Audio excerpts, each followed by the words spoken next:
इस वीडियो में हम हाईवे इंजीनियरिंग के जितने भी क्वेश्चंस हैं गुप्ता एंड गुप्ता बुक में वो सारे क्वेश्चंस कवर करेंगे और इन क्वेश्चंस को हम लोग चैप्टर वाइज कवर करेंगे। ठीक है, तो सबसे पहला चैप्टर है हाईवे डेवलपमेंट एंड प्लानिंग। ठीक है, अब हम सारे के सारे इसमें जितने भी क्वेश्चंस मतलब इस बुक में हैं इस चैप्टर के वो सारे एक एक करके कवर कर लेंगे। फिर नेक्स्ट चैप्टर पे जाएंगे, नेक्स्ट चैप्टर के सारे क्वेश्चंस कर लेंगे। ठीक है, तो क्वेश्चंस जो है फर्स्ट सेकंड थर्ड इस वे में नहीं कर रहे हैं, मतलब हम इसमें चैप्टर वाइज देख रहे हैं। जो जो फर्स्ट चैप्टर के जितने भी क्वेश्चन है वो सारे मैंने यहाँ पे लिख के रखे हैं। फिर उसके बाद नेक्स्ट चैप्टर के अगले वाली PDF में लिखे हुए हैं। इस तरीके से पूरा सीक्वेंस में मैं करूँगी। ठीक है, तो सबसे पहला जो है यहाँ पे क्वेश्चन, सबसे पहला क्वेश्चन है हमारा नागपुर रोड प्लान से रिलेटेड।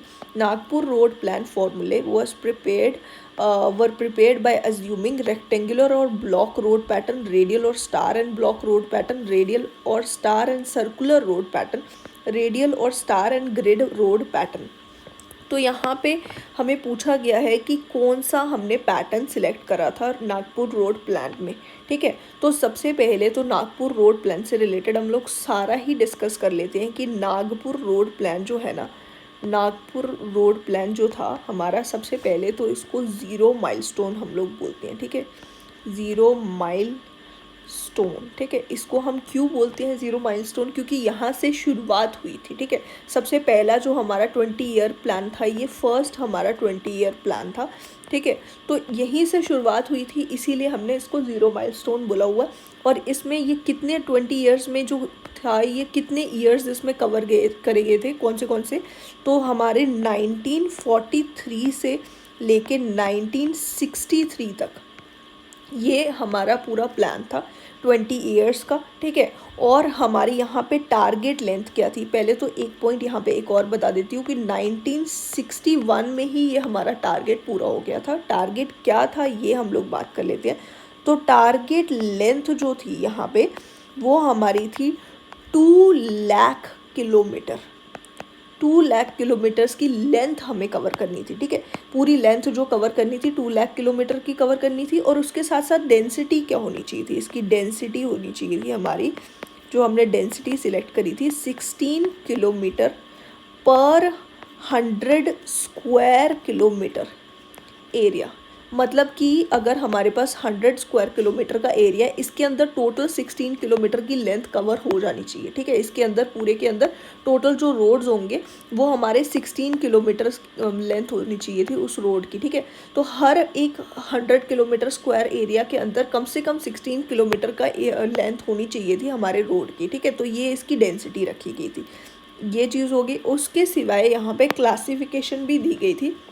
इसकी जो क्लासिफिकेशन यहाँ पे जो हमें दी गई थी वो क्या थी, वो थी national highway, state highway, major district road और अदर डिस्ट्रिक्ट रोड और विलेज रोड। ठीक है, इस तरीके से हमने रोड्स को क्लासिफाई करा था इन 5 कैटेगरीज में। ठीक है, और यहाँ पे जो मेन हमने बात करनी है कि कौन सा पैटर्न सिलेक्ट करा गया था, तो star and grid pattern, radial और star and grid road pattern. Grid word आप याद रखना, क्योंकि बाकियों में ग्रिड वर्ड नहीं है। रेडियल तो इसमें औरों में भी है, स्टार भी है, लेकिन ग्रिड वर्ड यहाँ पे याद रखना। रेडियल और स्टार एंड ग्रिड पैटर्न, तो ये पैटर्न यहाँ पे सिलेक्ट करा गया था नागपुर रोड प्लान के लिए। अब हम आ जाते हैं नेक्स्ट जो हमारा क्वेश्चन है। नेक्स्ट क्वेश्चन है select the correct statement. Nagpur road plan formulae take into account the towns with very large population. ऐसा करेक्ट है कि नहीं है, तो ये हमारा गलत स्टेटमेंट है। ठीक है, नेक्स्ट हमारे पास स्टेटमेंट है Nagpur road plan has a target road length of 32 kilometre पर 100 स्क्वायर किलोमीटर्स। तो ये भी हमने देख लिया कि हमारी जो टारगेट रोड लेंथ थी वो कितनी थी, 16 किलोमीटर। 16 किलोमीटर अभी हमने देखा है। ठीक है, तो ये स्टेटमेंट भी गलत हो जाता है। अब यहाँ पे ये भी हम लोग बात कर लेते हैं कि ये 32 किलोमीटर पर 100 स्क्वायर किलोमीटर वाली जो लेंथ थी ना, ये जो हमारा सेकंड प्लान था, सेकंड 20 ईयर प्लान जो था, ये हमारा किसके लिए था, ये हमारा था बॉम्बे रोड प्लान। ठीक है, यहाँ पे मैं रोड प्लान इस तरीके से लिख देती हूँ। तो ये हो गया, ये बॉम्बे रोड प्लान के लिए था। और यहाँ पे ये भी बात कर लेते हैं कि इसमें बॉम्बे रोड प्लान की टारगेट लेंथ कितनी थी, 10 लाख लाख किलोमीटर, ठीक है, 10 लाख किलोमीटर्स इसकी लेंथ थी, ठीक है। और फिर उसके बाद थर्ड हमारी स्टेटमेंट है, second 20 year plan was has provided 1600 kilometres of express way out of the propose national highway, ठीक है। अब यहाँ पे इन्होंने इसकी बात करी ली है तो हम ये पूरा ही कवर कर लेते हैं। सेकेंड 20 ईयर प्लान में क्या क्या चीज़ें थी। एक तो बॉम्बे रोड प्लान इसका नाम था, क्योंकि बॉम्बे में हमारी पूरी कॉन्फ्रेंस वगैरह हुई थी, वहीं पे डिसाइड करा गया था, ठीक है। और ये कहाँ 20 ईयर्स कितने थे, क्योंकि हमारा पिछला वाला प्लान 1961 में ही कवर हो गया था, इसलिए 1961 से लेके 1981 तक का ये हमारा प्लान था, ठीक है। 1961 में जैसे ही पिछला टारगेट पूरा हुआ, नया टारगेट सेट कर दिया हम लोगों ने, ठीक है।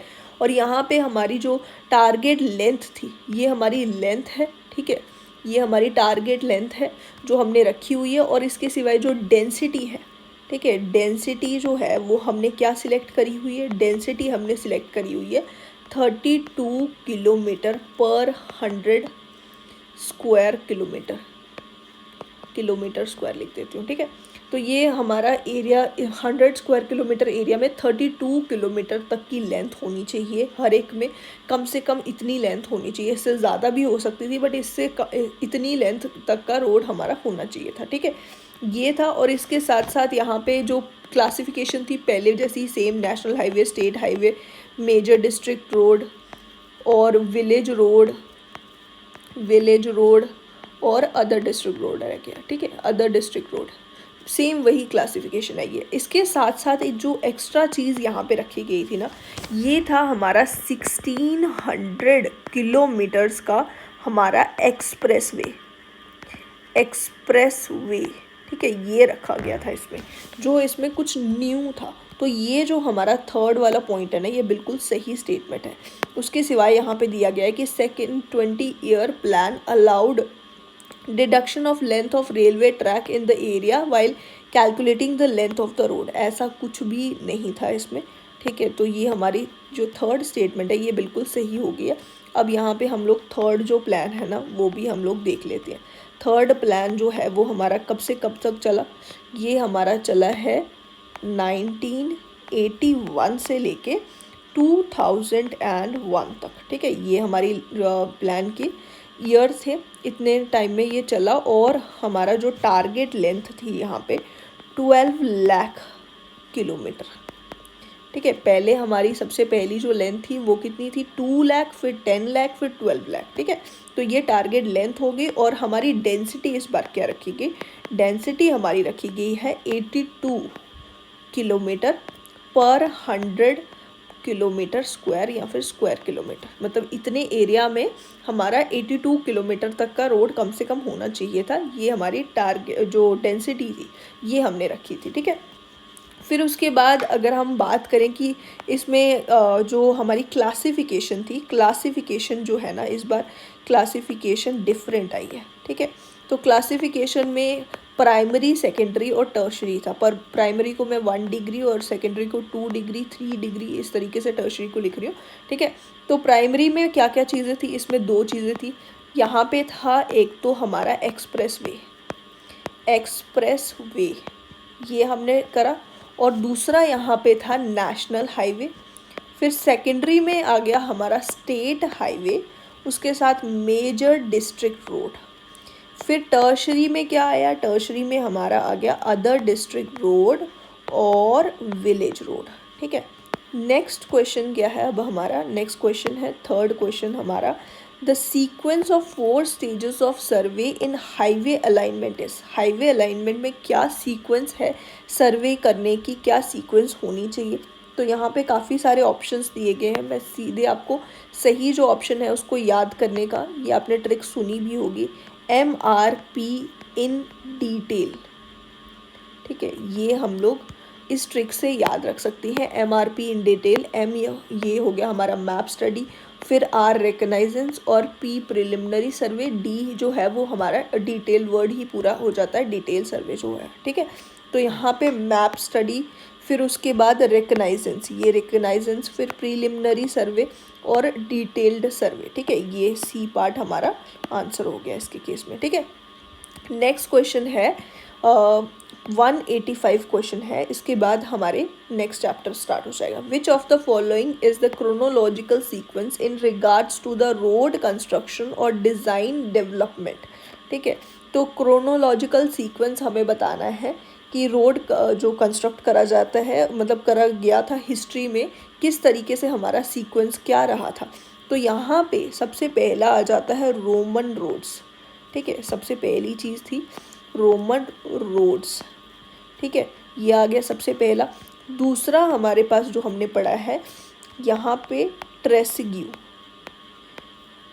ठीक है, ये ट्रेसिग्यू, ये टी आएगा इसके बाद। ठीक है, ट्रेसिग्यू रोड्स। फिर उसके बाद थर्ड हमारे पास है, यहाँ पे एक और होता है, यहाँ पे मैकडम और ये टेलफोर्ड ये सब कुछ लिखा हुआ है। एक और बीच में हमारे रोड्स थे, ये है मेटकाफ।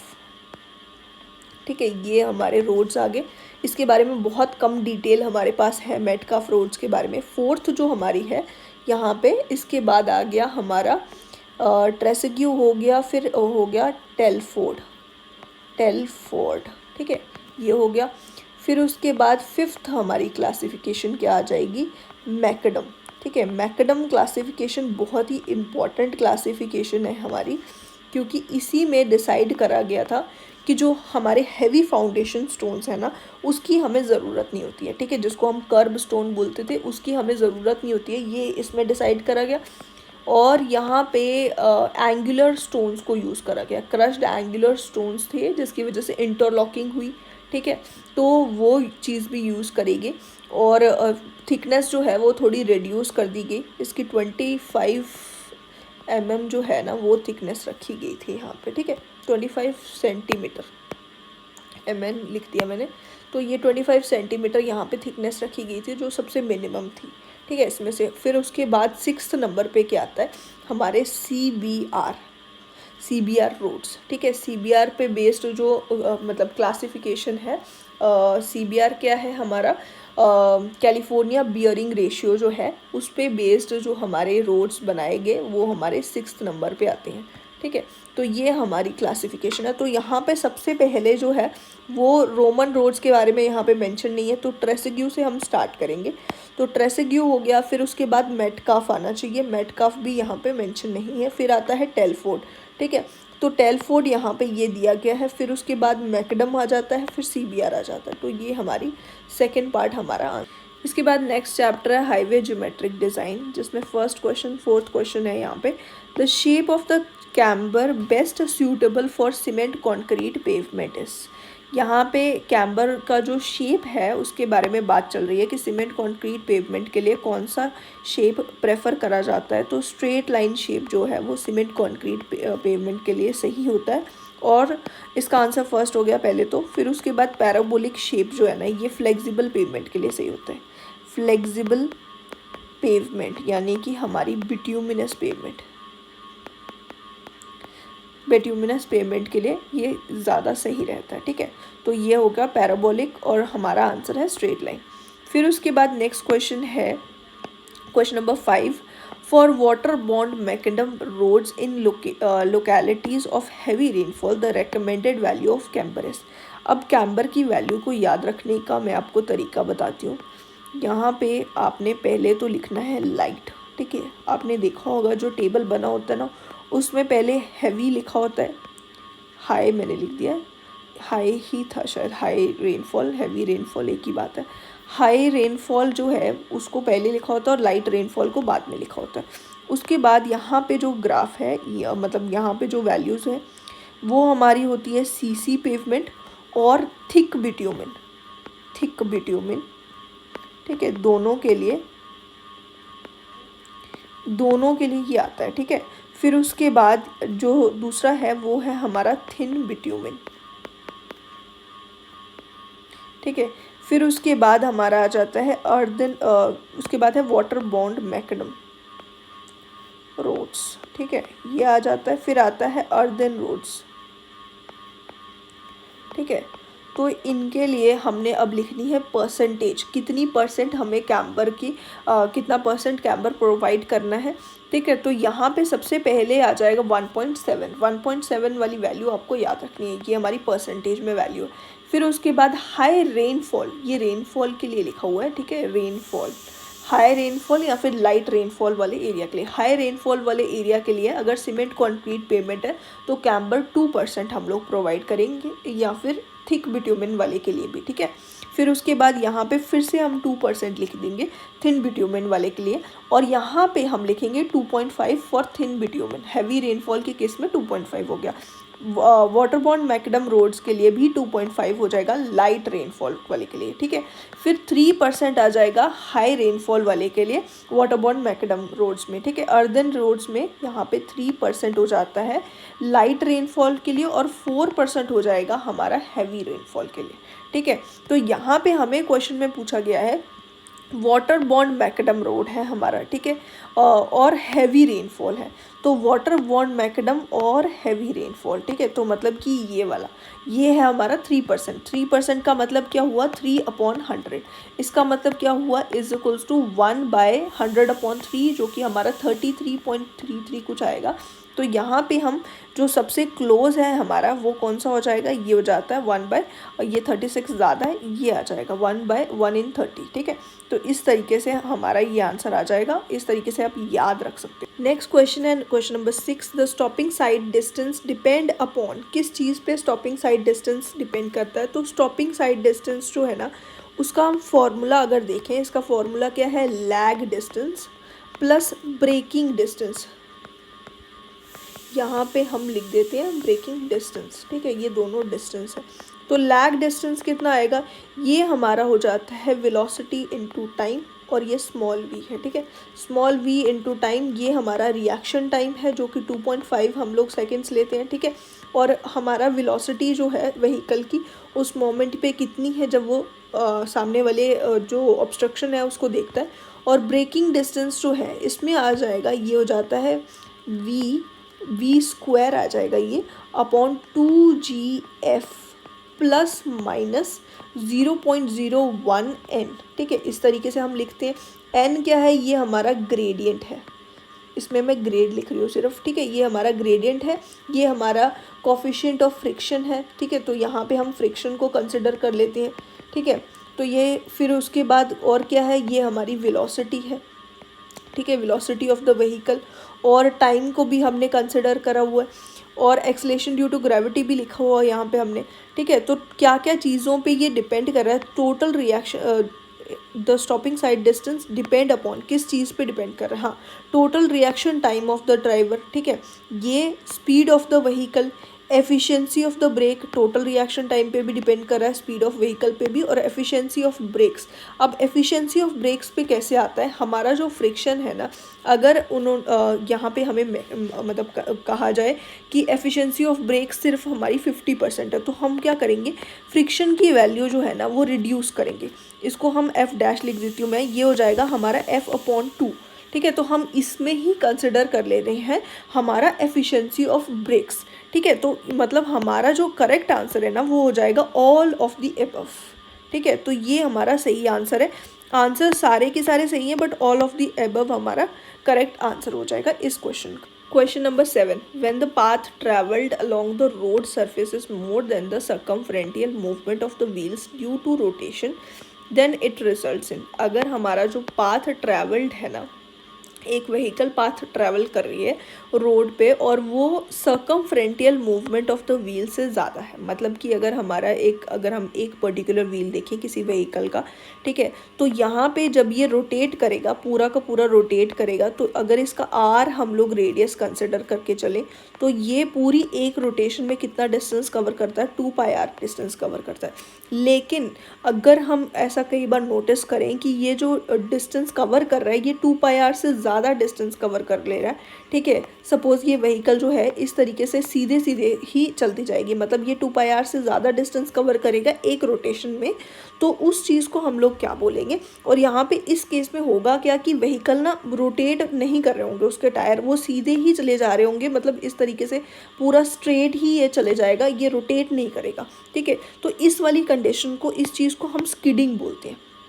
अब कई बार क्या होगा कि जो हमारी व्हीकल है ना, इसको हम पहले तो स्किडिंग बोलते हैं, इसका बी पार्ट आंसर हो जाएगा।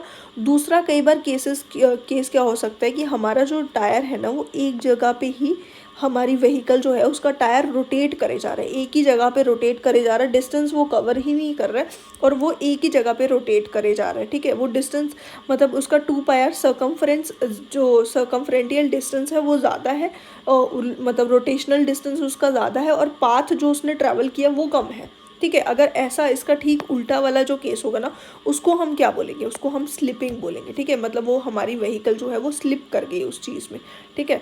Question number 8, coefficient of friction is less when the pavement surface is. Coefficient of friction कब हमारी कम होगी, अगर हमारा पेवमेंट सरफेस जो है वो रफ़ होगा, ड्राई होगा, स्मूथ होगा, या फिर स्मूथ एंड ड्राई, या फिर स्मूथ एंड वेट होगा, ठीक है। इनमें से कौन से केस में कोफिशिएंट ऑफ फ्रिक्शन हमारी कम होगी। कोफिशिएंट ऑफ फ्रिक्शन रफ़ जब हमारा रोड होगा ना तो उल्टा ज़्यादा हो जाएगी, ड्राई होगा तब भी हमारी कोफिशिएंट ऑफ फ्रिक्शन ठीक होगी, बट अगर हमारा जो स्मूथ होगा ना रोड, उससे भी हमारी कोफिशिएंट ऑफ फ्रिक्शन कम हो जाएगी, ठीक है। तो हमारा जब रोड स्मूथ एंड वेट होगा तब भी हमारी कोफिशिएंट ऑफ फ्रिक्शन रिड्यूस हो जाएगी। तो सबसे ज़्यादा मतलब इसमें ज़्यादा होगा रफ़ के केस में, स्मूथ एंड वेट होगा तो सबसे कम हमारी कोफिशिएंट ऑफ फ्रिक्शन होगी, ठीक है। तो डी पार्ट हमारा आंसर हो गया। नेक्स्ट क्वेश्चन है, the shoulder provided along the road edge should be. Road के साथ में जो शोल्डर प्रोवाइड करा जाता है, इस तरीके से हमारा ये रोड है, इसका कैरिएज वे है, इसके साथ में कुछ एक पोर्शन दिया जाता है एक्स्ट्रा, ताकि हमारी व्हीकल्स रुक सकें या मतलब उसमें कुछ एक टाइम के लिए जा सके। तो ये जो पोर्शन होता है ना, इसको हम शोल्डर बोलते हैं, और ये जो प्रोवाइड करा जाता है, ये थोड़ा सा इसका रोड को रफ़ रखा जाता है, रफ़ देन द ट्रैफिक लेन। ये हमारा सही आंसर हो जाएगा, ए पार्ट, ठीक है। तो ये जो रफ़ क्यों रखा जाता है, ताकि व्हीकल्स कहीं इसी को एक लेन कंसिडर करके इसी के ऊपर ट्रैवल करना शुरू ना कर दे, इसलिए थोड़ा रफ़ रखा जाता है, ताकि व्हीकल्स जो है वो अपनी ही मतलब लेन में चलें, जो हमारा पर्टिकुलर पेवमेंट का सरफेस है प्रॉपर उसको बनाया गया है उसके ऊपर ही चलें, इसलिए इसको थोड़ा रफ़ रखा। नेक्स्ट क्वेश्चन है question number 10, camber in the road is provided for. Camber को किस चीज़ के लिए हम लोग प्रोवाइड करते हैं। रोड जो है ना हमारी पेवमेंट सरफेस है, ये इस तरीके से हमारी पेवमेंट का सरफेस है, इसमें हम क्या करते हैं, रोड को थोड़ा सा रेज़ कर देते हैं, मतलब ये इस तरीके से थोड़ा रेज्ड होगा, ऊपर सेंटर से ये थोड़ा उठा हुआ होगा, इस तरीके का हमारा रोड होगा।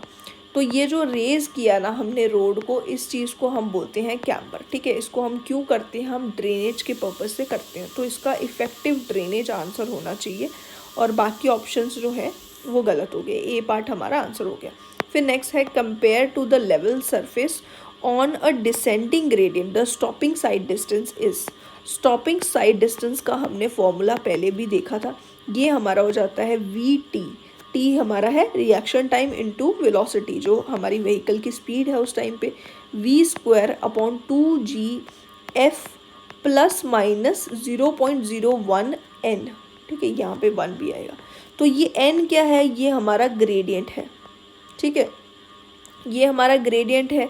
तो n की वैल्यू आप देख सकते हो यहाँ पे, जब ये प्लस होगा, प्लस हम कब यूज़ करेंगे, जब ये अपग्रेड होगा, मतलब ऊपर की तरफ जाएगा, ठीक है। और अगर माइनस यूज़ कर रहे हैं वो डाउन ग्रेड के लिए, यहाँ पे मैं लिख ही देती हूँ, डाउन ग्रेड के लिए और अपग्रेड के लिए, ठीक है। तो ये अपग्रेड के लिए प्लस साइन यूज़ होगा।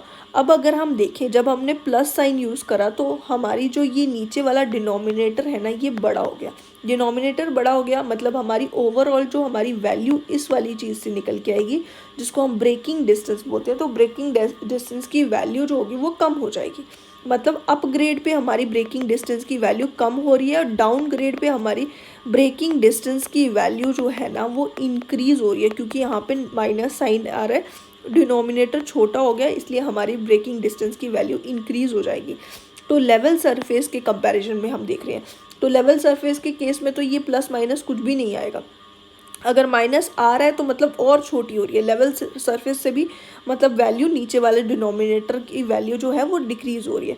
इसलिए हम अगर लेवल सरफेस से कंपेयर करें, चाहे हम अपग्रेड से कंपेयर करें, हमारी डिक्रीजिंग ग्रेडियंट के टाइम पे स्टॉपिंग साइड डिस्टेंस की वैल्यू हमारी बढ़ जाएगी, ठीक है, इंक्रीज़ हो जाएगी। मोर इसका आंसर होगा, ठीक है। फिर उसके बाद नेक्स्ट है question number 12। On a single lane road with two way traffic the minimum stopping side distance is equal to. एक सिंगल लेन रोड है, ठीक है, हमारे पास, और टू वे ट्रैफिक है, सिंगल लेन है, सॉरी, ठीक है, ये 2 लेन मैं बनाने लगी थी, और इसमें 2 लेन ट्रैफिक है। तो हमारा स्टॉपिंग साइड डिस्टेंस क्या होगा? स्टॉपिंग साइड डिस्टेंस की हमें value 2 times stopping side distance देनी पड़ेगी। यहाँ पे ये लिखा हुआ है B part, 2 times the stopping side distance, क्योंकि ये सिंगल लेन है, एक ही लेन है, और उसके साथ साथ हमारी दोनों साइड व्हीकल्स जा रही हैं, तो हमें स्टॉपिंग साइड डिस्टेंस ज़्यादा चाहिए होगा, ठीक है। तो ये 2 टाइम्स हो जाएगा। अगर यहाँ पे हमारा सिंगल लेन की जगह डबल लेन लिखा होता और उसके लिए उसके साथ लिखा होता 2 वे ट्रैफिक है और डबल लेन है, तो हमें 2 टाइम्स नहीं करना था, ठीक है। तो ये चीज़ भी ध्यान रखना। नेक्स्ट क्वेश्चन है question number 13। The desirable length of overtaking zone as per IRC recommendation is equal to. IRC recommendation के अकॉर्डिंग हमारा डिज़ायरेबल लेंथ जो है ना ओवरटेकिंग जोन की, वो कितनी होनी चाहिए? तो यहाँ पे अगर हम जिस जगह पे ओवरटेकिंग के लिए मतलब हमारे पास प्रॉपर जगह नहीं होगी, तो हम क्या करेंगे, कुछ एक रोड्स में हम लोग ओवरटेकिंग जोन्स प्रोवाइड करेंगे, ठीक है। तो ओवरटेकिंग जोन्स जब बनाए जाते हैं तो उसमें डिज़ायरेबल लेंथ होती है, एक होती है हमारी मिनिमम लेंथ। तो डिज़ायरेबल लेंथ हो जाएगी 5 times the overtaking side distance, 5 times OSD, ठीक है, ये हमारी डिज़ायरेबल लेंथ है। और जो हमारी मिनिमम लेंथ है, क्योंकि इतनी प्रोवाइड करनी है मिनिमम कम से कम, वो हो जाती है 3 टाइम्स ओवरटेकिंग साइड डिस्टेंस। अगर मिनिमम पूछा गया होता तो ये हमारा सी पार्ट आंसर होता, तो यहाँ पे हमारा आंसर डी पार्ट हो जाएगा, 5 times overtaking side distance. Next question है question number 14। Stopping side distance is always less than overtaking side distance, equal to overtaking side distance, more than overtaking side distance, none of the above. अब देखो, आपको vehicle, एक case क्या है कि हम क्या कर रहे हैं, व्हीकल हमारी यहाँ से जा रही है, एक सामने से आपको व्हीकल आती हुई दिखेगी या कोई ऑब्स्ट्रक्शन दिखेगी, और आपको क्या करना है, रुकना है, ठीक है। यहाँ पे कुछ एक डिस्टेंस तक आप ब्रेक अप्लाई करोगे, कुछ टाइम के बाद पहले आप सोचोगे, फिर उसके बाद आप ब्रेक अप्लाई करोगे, फिर उसके बाद आप रुकोगे, ठीक है। तो इस चीज़ को हम, इतना जो डिस्टेंस होगा ना, इसको हम क्या बोलेंगे, स्टॉपिंग साइड डिस्टेंस। दूसरा हमारे पास एक केस ये है कि आपको पहले कुछ टाइम के लिए आप सोच रहे हो, आपसे आगे एक स्लो मूविंग व्हीकल जा रही है, आप कुछ टाइम के लिए सोच रहे हो, फिर उसके बाद इसको ओवरटेक कर रहे हो, फिर उसके बाद क्या करते हो, सपोज़ आपकी फ़र्स्ट पोजीशन ये वाली थी, आपने यहाँ से यहाँ पहुँचे, फिर उसके बाद आप आगे अपना लेन छोड़ के आप बाहर आए, फिर उसके बाद फिर थोड़ा सा आगे गए, थोड़ा सा डिस्टेंस कवर करने के बाद फिर आप आगे फिर से अपनी वापस लेन में आ जाओगे, ये वाला डिस्टेंस। और उसके साथ साथ अगर सामने से व्हीकल आ रही है, वो वाला जो उसने कितना डिस्टेंस यहाँ पे कवर किया है, सपोज़ इतने ही टाइम में उसने इतना डिस्टेंस कवर कर लिया, तो ये जो डिस्टेंस है ये ज़्यादा है, या फिर जो स्टॉप करने के लिए, रुकने के लिए जो डिस्टेंस लगेगा वो ज़्यादा है, तो हमारा स्टॉपिंग साइड डिस्टेंस कम होगा, वो हमेशा less than the overtaking side distance होगा। ये चीज़ का आपको ध्यान रखना होगा, ठीक है। तो ये हो गया। वैल्यूज़ निकाल के भी आप चेक कर सकते हो, आपकी वैल्यू हमेशा स्टॉपिंग साइड डिस्टेंस की जो है वो कम आएगी। इसके बाद नेक्स्ट क्वेश्चन 15 है, reaction time of a driver. एक ड्राइवर का रिएक्शन टाइम से रिलेटेड ये क्वेश्चन है कि it increases with the increase in speed, decreases with increase in speed, या फिर it is same for all speeds, none of the above. तो ये स्पीड के साथ इंक्रीज़ हो रहा है या डिक्रीज़ होता है, या फिर सेम होता है हर एक स्पीड के लिए, या फिर नन ऑफ द अबव, क्या इसका आंसर है? तो रिएक्शन टाइम ऑफ ड्राइवर की अगर हम बात करें ना, तो रिएक्शन टाइम हमारा गवर्नड होता है PIB थ्योरी पे बेस्ड, मतलब PIB थ्योरी दी गई है ताकि हमें एक्सप्लेन करा जाए कि रिएक्शन टाइम जो है उसमें मतलब क्या क्या चीज़ें हो रही होती हैं हमारे ब्रेन के अंदर, या हमारे अंदर क्या क्या चीज़ें चेंजेस आ रहे होते हैं। सबसे पहली चीज़ यहाँ पे 4 स्टेजेस हैं। सबसे पहली स्टेज है परसेप्शन। परसेप्शन में हम लोग परसीव करते हैं, मतलब हम लोग जो है, मतलब सामने से अगर कोई व्हीकल आ रही है या सामने से कोई ऑब्स्ट्रक्शन है, तो वो इंसान देखता है, और देख के उसके ब्रेन को वो सिग्नल जाता है, उसके आइज़ के थ्रू वो देखेगा और उसके ब्रेन में सिग्नल जाएगा। सिर्फ जाने वाली चीज़ को ना परसेप्शन बोला जा रहा है, ठीक है। फिर उसके बाद आता है इंटेलेक्शन। इंटेलेक्शन में क्या होगा, ब्रेन में ये सब चीज़ें गई हैं, अब वो प्रोसेस होंगी, वो सिचुएशन को समझने की कोशिश करेगा इंसान अब, ठीक है। थर्ड हमारे पास है इमोशन। अब उसका कुछ इमोशनल रिस्पॉन्स आएगा, या तो वो मतलब बहुत ज़्यादा पैनिक कर जाएगा, या उसको डर लगेगा, या वो सरप्राइज़ होगा, या फिर शायद उसको बिल्कुल भी कुछ ऐसा फील ना हो कि कुछ हज़ार जैसा है, वो कुछ ना कुछ उसको रिएक्शन होगा, ठीक है। फिर उसके बाद उसका नेक्स्ट जो रिएक्शन होगा कि वो क्या करेगा, वो अब फाइनल डिसीजन लेगा कि अब मुझे क्या करना है, अब मुझे स्पीड बढ़ा के मतलब साइड से निकलना है, या क्या करना है, या रोकनी है, ब्रेक अप्लाई करनी है, स्पीड कम करनी है, क्या करना है, वो रिस्पॉन्स जो फाइनल डिसीजन आता है ना, उसी को वॉयलेशन बोला जाता है, ठीक है। तो ये हमारी है PIEV थ्योरी। इस पे बेस्ड है हमारा जो रिएक्शन टाइम है, एक ड्राइवर जो है वो रिएक्ट करता है इस थ्योरी के अकॉर्डिंगली।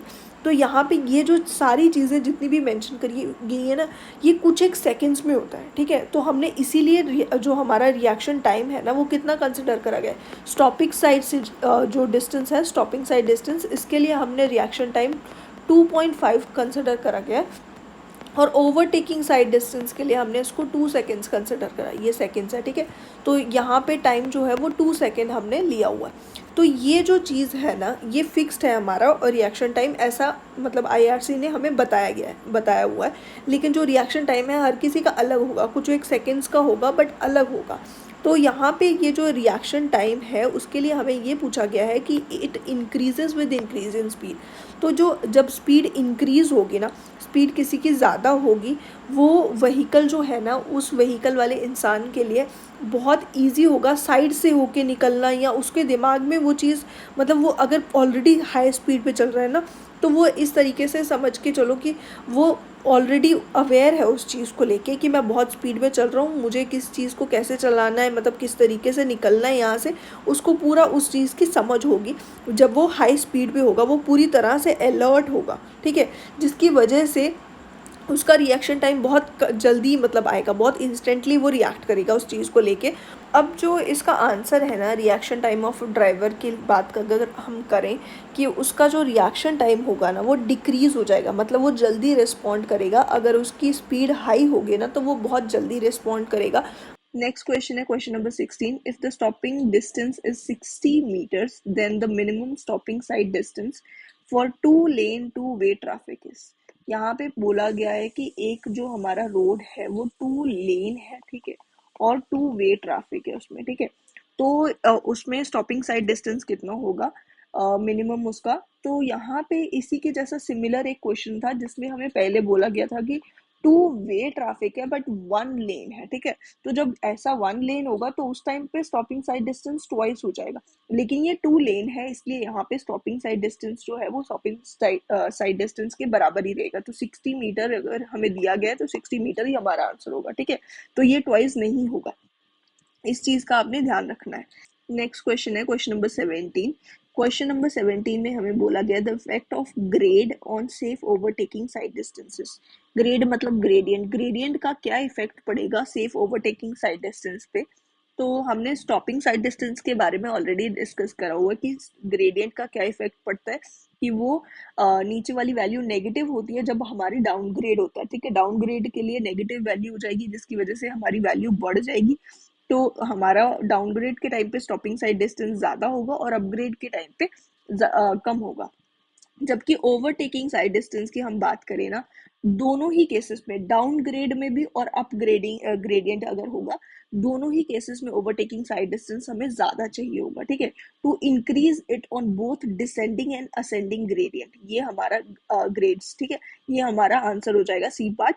मतलब कि ओवरटेकिंग साइड डिस्टेंस जो है ना, जब भी आप अपग्रेड जाओगे या डाउनग्रेड जाओगे, आपका ओवरटेकिंग साइड डिस्टेंस की वैल्यू फ्लैट जो हमारा टेरेन है उसके कंपैरेटिवली उसकी वैल्यू इंक्रीज हो जाएगी, आपको ज्यादा डिस्टेंस चाहिए होगा ओवरटेक करने के लिए, ठीक है। नेक्स्ट क्वेश्चन है question number 18। The ruling design speed on a national highway in plain terrain as per IRC recommendation is. तो यहाँ पे रूलिंग डिजाइन स्पीड पूछी गई है नेशनल हाईवे में। टेरेन के लिए भी बताया गया है ये प्लेन टेरेन होगा, ठीक है। तो यहाँ पे इसका आंसर जो है ना इस क्वेश्चन का 100 kmph हो जाता है। तो यहाँ पे जो IRC की रिकमेंडेशन है स्पीड के बारे में, तो वो मैं थोड़ा सा एक्सप्लेन कर देती हूँ। एक्सप्रेस वे अगर हमारा है ना, तो प्लेन टेरेन में रूलिंग स्पीड 120 हो जाएगी और मिनिमम स्पीड 100। रूलिंग का मतलब यहाँ पे मैक्सिमम है, ठीक है। तो ये मैक्सिमम स्पीड की बात चल रही है। ये जो रो है, फर्स्ट रो, इसमें मैक्सिमम के बारे में लिखा हुआ है, नेक्स्ट मिनिमम। तो एक्सप्रेस वे में मैक्सिमम 100 और मिनिमम 120, मैक्सिमम और मिनिमम हमारी 100 है। नेशनल और स्टेट हाईवे की अगर हम बात करें तो मैक्सिमम स्पीड 100 हो जाएगी और मिनिमम 80 हो जाएगी, ठीक है। तो ये नेशनल हाईवे के लिए है। रूलिंग स्पीड कितनी हो गई हमारी 100, ठीक है। केएमपीएच में ये वैल्यूज है।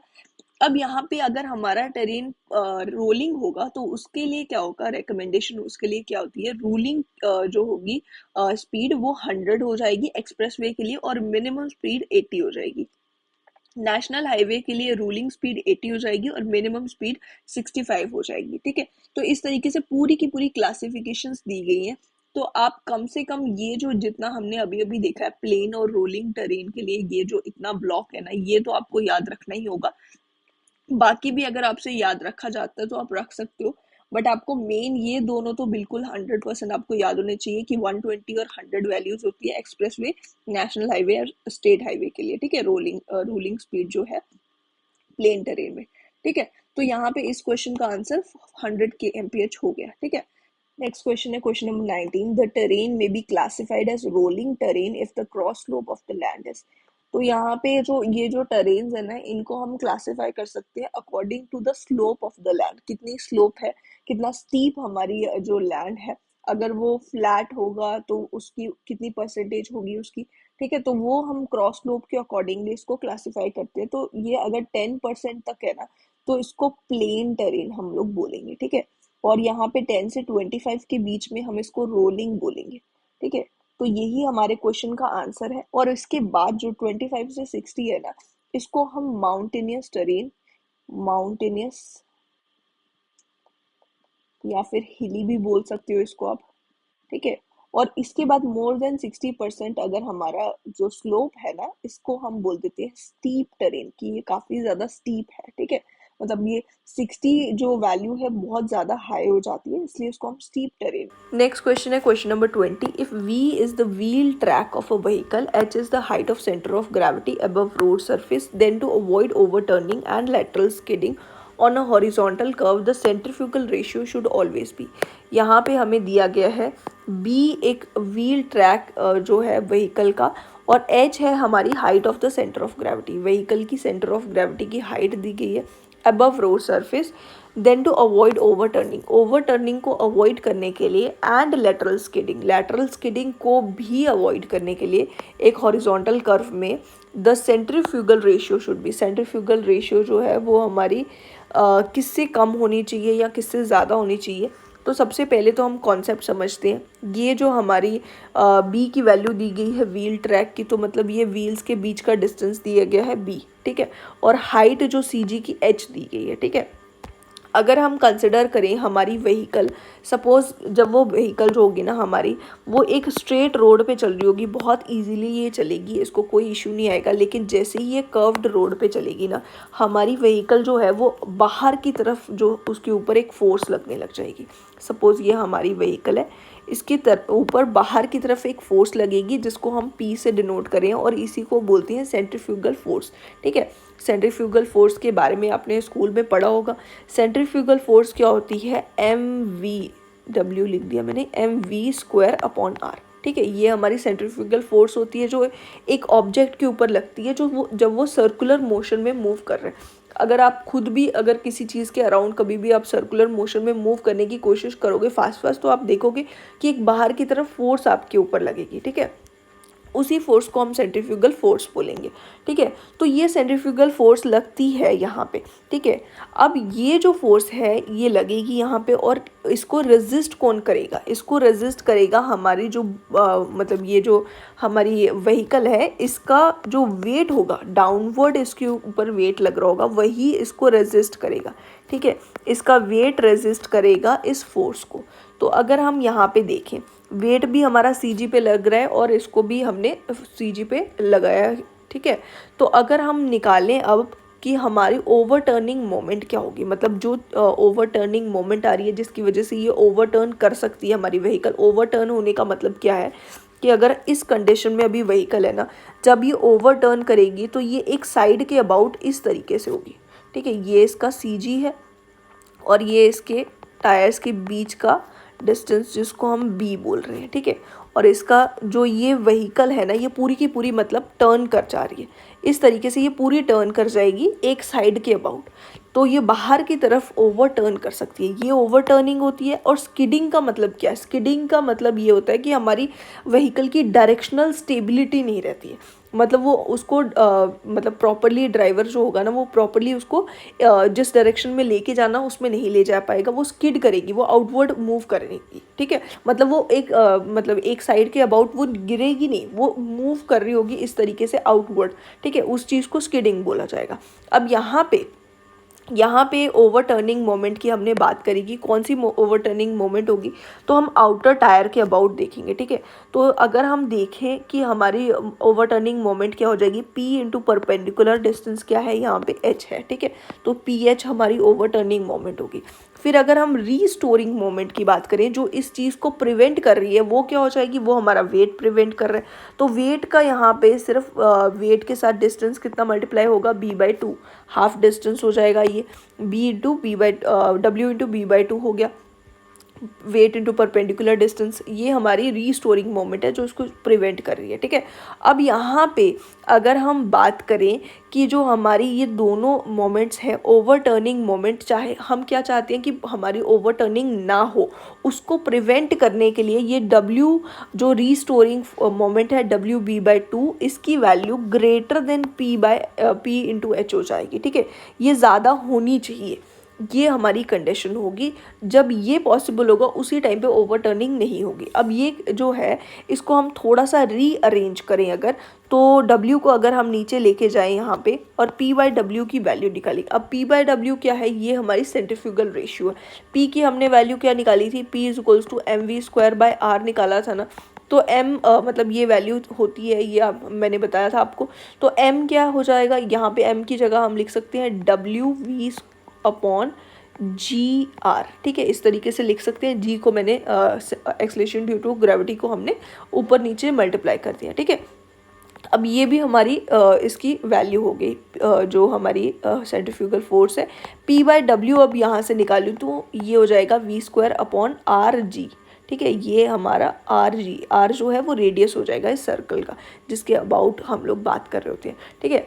तो यहाँ पे ये हो जाएगी P/W, ये हमारी सेंट्रीफ्यूगल रेशियो है जिसकी हम बात करें, तो P/W should be less than equal to B/2H, ठीक है। ये किसके केस में हो गया, ये हमारे ओवरटर्निंग के केस में हो गया। अगर हमें ओवरटर्निंग को प्रिवेंट करना है तो हमारी जो B/2H है वैल्यू, ये ग्रेटर होनी चाहिए than the centrifugal ratio, centrifugal ratio से ज़्यादा होनी चाहिए।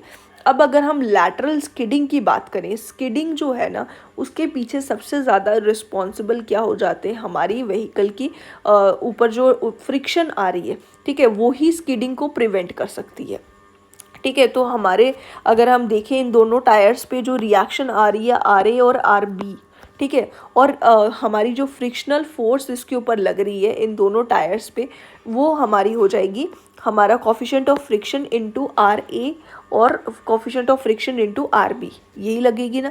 तो ये हमारी हो जाएगी जो फ्रिक्शनल फोर्स जो इस पे लग रही होगी।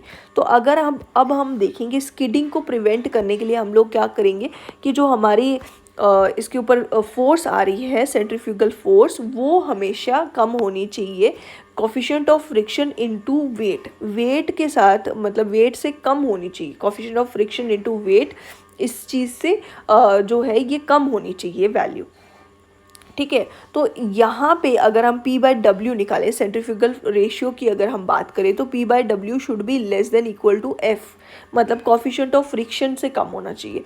तो लैटरल स्किडिंग के लिए हमारा जो सेंट्रीफ्यूगल रेशियो है, it should be less than equal to coefficient of friction, ठीक है। तो ये दोनों कंडीशंस हैं और यहाँ पे क्वेश्चन में हमें दोनों के लिए ही पूछा हुआ, तो दोनों सेटिस्फाई होनी चाहिए। इसका मतलब ये कि the centrifugal ratio should always be less then B/2H and also less than coefficient of lateral friction. ठीक है, ये जो फ्रिक्शन है, हम लोग कौन सी फ्रिक्शन की बात कर रहे हैं? लैटरल फ्रिक्शन की बात कर रहे हैं, क्योंकि व्हीकल जो है वो मतलब उसकी स्किडिंग जो है वो साइडवर्ड हो सकती है, साइड की तरफ वो मूव कर सकती है, उसकी डायरेक्शन जो है वो प्रॉपरली वो मतलब सही नहीं रहेगी। तो ये बी पार्ट हमारा आंसर हो गया। ठीक है, नेक्स्ट क्वेश्चन है question number 21। As per IRC recommendation, maximum limit of super elevation for mixed traffic in plain terrain is। यहाँ पे प्लेन टेरेन दिया गया है, उसके लिए हमें जो मैक्सिमम सुपर एलिवेशन है उसकी क्या लिमिट सेट करी हुई है IRC ने, वो हमें देखना है। तो यहाँ पे सबसे पहले अगर हमारा टेरेन प्लेन या रोलिंग है तो 7% हमारी लिमिट रखी गई है। ठीक है, ये मैक्सिमम लिमिट है। फिर उसके बाद अगर हिली टेरेन है और यहाँ पे ये 10% हो जाएगी। किस केस में होगी 10%? अगर स्नो नहीं है, नो स्नो लिख देती हूँ मैं यहाँ पे। ठीक है, अगर स्नो से कवर्ड नहीं है हमारा हिली टेरेन तो हमारी 10% होगी। लेकिन अगर वो स्नो से कवर्ड है ना, यहाँ पे अगर इफ़ कवर्ड विद स्नो, ठीक है, अगर यहाँ पे एक केस ये हो जाएगा कि इफ़ कवर्ड विद स्नो, अगर स्नो से ये कवर्ड होगा ना तो उस केस में ये वैल्यू कम होगी। इस केस में हमारी सुपर एलिवेशन की वैल्यू जो होगी ना ये 7% होगी। ठीक है, तो ये भी आपको याद रखना है। और अर्बन रोड्स जो हैं उसके लिए 4% हो जाएगी। ठीक है, तो ये हमारी मैक्सिमम सुपर एलिवेशन की वैल्यू है। और मिनिमम की वैल्यू भी यहाँ पे मैं आपको बता देती हूँ कि मिनिमम सुपर एलिवेशन जो है वो हमारी कितनी हो जाएगी? ये हमारी कैम्बर के बराबर हो जाती है। ठीक है, तो मिनिमम सुपर एलिवेशन जो है IRC ने रेकमेंड करा हुआ है कि ये प्रॉपर ड्रेनेज के लिए हमें कैम्बर के बराबर हमें देनी है, प्रोवाइड करनी है मिनिमम सुपर एलिवेशन। तो हमें क्वेश्चन में पूछा गया है प्लेन टेरेन के लिए मैक्सिमम कितनी होगी, तो 7% प्लेन टेरेन के लिए होगी। अब 7% को 7/100 हम लोग लिख सकते हैं। तो ये कितना हो जाएगा? ये हो जाएगा 1/100/7। ठीक है, ये हो जाएगा 1/14.287। ठीक है, तो ऑलमोस्ट 1/15 के बराबर आ रही है। ठीक है, तो ये मैक्सिमम के लिए लिमिट है और ये मिनिमम वाली भी हमें एक ऑप्शन दिया गया है। ठीक है, तो ये 21 क्वेश्चन हमारा हो गया। नेक्स्ट क्वेश्चन है 22। For the design of super elevation for mix traffic condition the speed is reduced by. अब अगर हमें डिज़ाइंड सुपर एलिवेशन निकालनी है ना तो उसमें हमने स्पीड कितनी रिड्यूस करी है? पहले तो सुपर एलिवेशन डिज़ाइन जो है इसका फॉर्मूला क्या हो जाएगा? ये हो जाएगा V²/225R। ठीक है, ये फॉर्मूला कैसे आता है? हमारी इक्विलिब्रियम सुपर एलिवेशन कितनी होती है? V²/127R। ठीक है, ये होती है ना। इसी में हम V की वैल्यू क्या पुट करेंगे? V की जगह पे हम 0.75V पुट करेंगे। जब ये चीज़ हम पुट करते हैं ना तो हमारा ये फॉर्मूला निकल के आता है। ठीक है, इसी को हम डिज़ाइन सुपर एलिवेशन बोलते हैं। तो डिज़ाइन सुपर एलिवेशन की वैल्यू ये कैसे निकल के आ रही है? जब हम स्पीड को 75% कर दे रहे हैं। ठीक है, तो इतना हम लोग स्पीड कर दे रहे हैं, लेकिन यहाँ पे क्वेश्चन में क्या पूछा गया? The speed is reduced by, मतलब कितना हम लोग इसको रिड्यूस कर रहे हैं। ये हमने 75% स्पीड कर दी है, लेकिन कितनी रिड्यूस करी है? 25% हमने यहाँ पे रिडक्शन करी है। ठीक है, तो इस क्वेश्चन का आंसर 25% होगा, 75% नहीं होगा। ठीक है, तो इस चीज़ का आपको ध्यान रखना है। Question number 23. On a horizontal curve, if the pavement is kept horizontal across the alignment, then the pressure on the outer wheel will be। अब यहाँ पे क्या पूछा गया है कि एक हॉरिजॉन्टल कर्व में, अब जो हमारा स्ट्रेट पाथ पे सपोज हम चल रहे थे और अचानक से एक कर्व आया। ठीक है, इस कर्व को हम हॉरिजॉन्टल कर्व क्यों बोल रहे हैं? क्योंकि ये जो कर्व है ना इसका ग्रेडियंट चेंज नहीं हो रहा है। मतलब यहाँ पे ये जो हम जिस सरफेस पे चल रहे हैं उसी प्लेन में ये पूरा का पूरा चीज़ें चल रही हैं। ऐसा नहीं हो रहा है कि इसका सडनली हमारे जो कर्व है वो इस तरीके से आ रहा है कि इसका ग्रेडियंट जो है वो इंक्रीज़ या डिक्रीज़ हो रहा है। तो इस तरीके का कुछ नहीं हो रहा है कि ये इस तरीके से डिक्रीज़ होने लग जाए या इंक्रीज़ हो रहा है, वैसा कुछ नहीं है। यहाँ पे हॉरिजॉन्टल ही रोड है, उस पर कर्व जो है वो उसको सिर्फ एक कर्व जैसा आ रहा है। ये हॉरिजॉन्टल थी, पहले हमारे स्ट्रेट पाथ था, फिर कर्व पाथ आ गया, और ये हॉरिजॉन्टल रोड है, एक ही प्लेन में चल रही है ये बातें। ठीक है, तो इसीलिए हम इसको हॉरिजॉन्टल कर्व बोलते हैं। और यहाँ पे ये बोला गया है कि if the pavement is kept horizontal across the alignment, अगर इस पेवमेंट को हम हॉरिजॉन्टल रख रहे हैं, अब हॉरिजॉन्टल रखने का मतलब क्या है कि जब हम कर्व पे जाते हैं, आपने देखा होगा कि हम लोग उसमें क्या प्रोवाइड करते हैं, सुपर एलिवेशन प्रोवाइड करते हैं। मतलब इस तरीके से हम इस रोड को थोड़ा एलिवेट कर देंगे, उठा देंगे, ठीक है, कुछ एक हाइट इसकी हम रेज कर देंगे। इस तरीके से कुछ एक हाइट हमने रेज करनी है धीरे धीरे करके इसकी, ताकि ये जो कर्व है इसमें व्हीकल जो है वो हमारी बाहर की तरफ ना चली जाए। सपोज़ ये हमारी अगर व्हीकल है तो ये बाहर की तरफ ना चली जाए, इसलिए हम लोग इस रोड को थोड़ा रेस कर देते हैं, ठीक है। तो इस चीज़ के लिए ये बोला जा रहा है कि अगर हम ये रोड को रेज नहीं करें और इसको हॉरिजॉन्टल ही रहने दें, ठीक है, अगर ये हम करते हैं तो उससे क्या होगा, हमारे आउटर व्हील जो है, बाहर वाला व्हील जो है, उसके ऊपर प्रेशर ज़्यादा आएगा कम आएगा, ठीक है, ये हमें पूछा जा रहा है। तो हमारा जो आउटर व्हील होगा, अगर इसको मैं सामने से आपको ड्रॉ करके दिखाऊं, इस तरीके से अगर हमारी व्हीकल है, ठीक है, तो इसका जो आउटर व्हील होगा, जब भी ये एक कर्व पे होगा तो आउटर व्हील पे बहुत ज़्यादा प्रेशर आएगा, ठीक है, इस पे प्रेशर ज़्यादा आएगा। लेकिन अगर यही पोर्शन जो है वो इस तरीके से हमारा रोड होता, ये थोड़ा रेज्ड होता, तो हमारी व्हीकल जो है ना वो इस तरीके से होती है, ठीक है।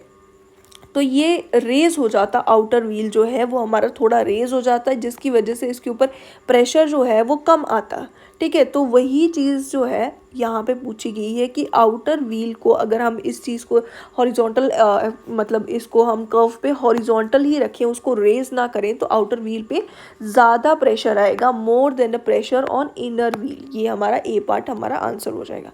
नेक्स्ट क्वेश्चन है, the equilibrium super elevation required to counteract the centrifugal force fully is given by. यहाँ पे हमें इस चीज़ का ध्यान रखना है कि इक्विलिब्रियम सुपर एलिवेशन पूछी गई है, डिज़ाइन सुपर एलिवेशन नहीं पूछी गई है।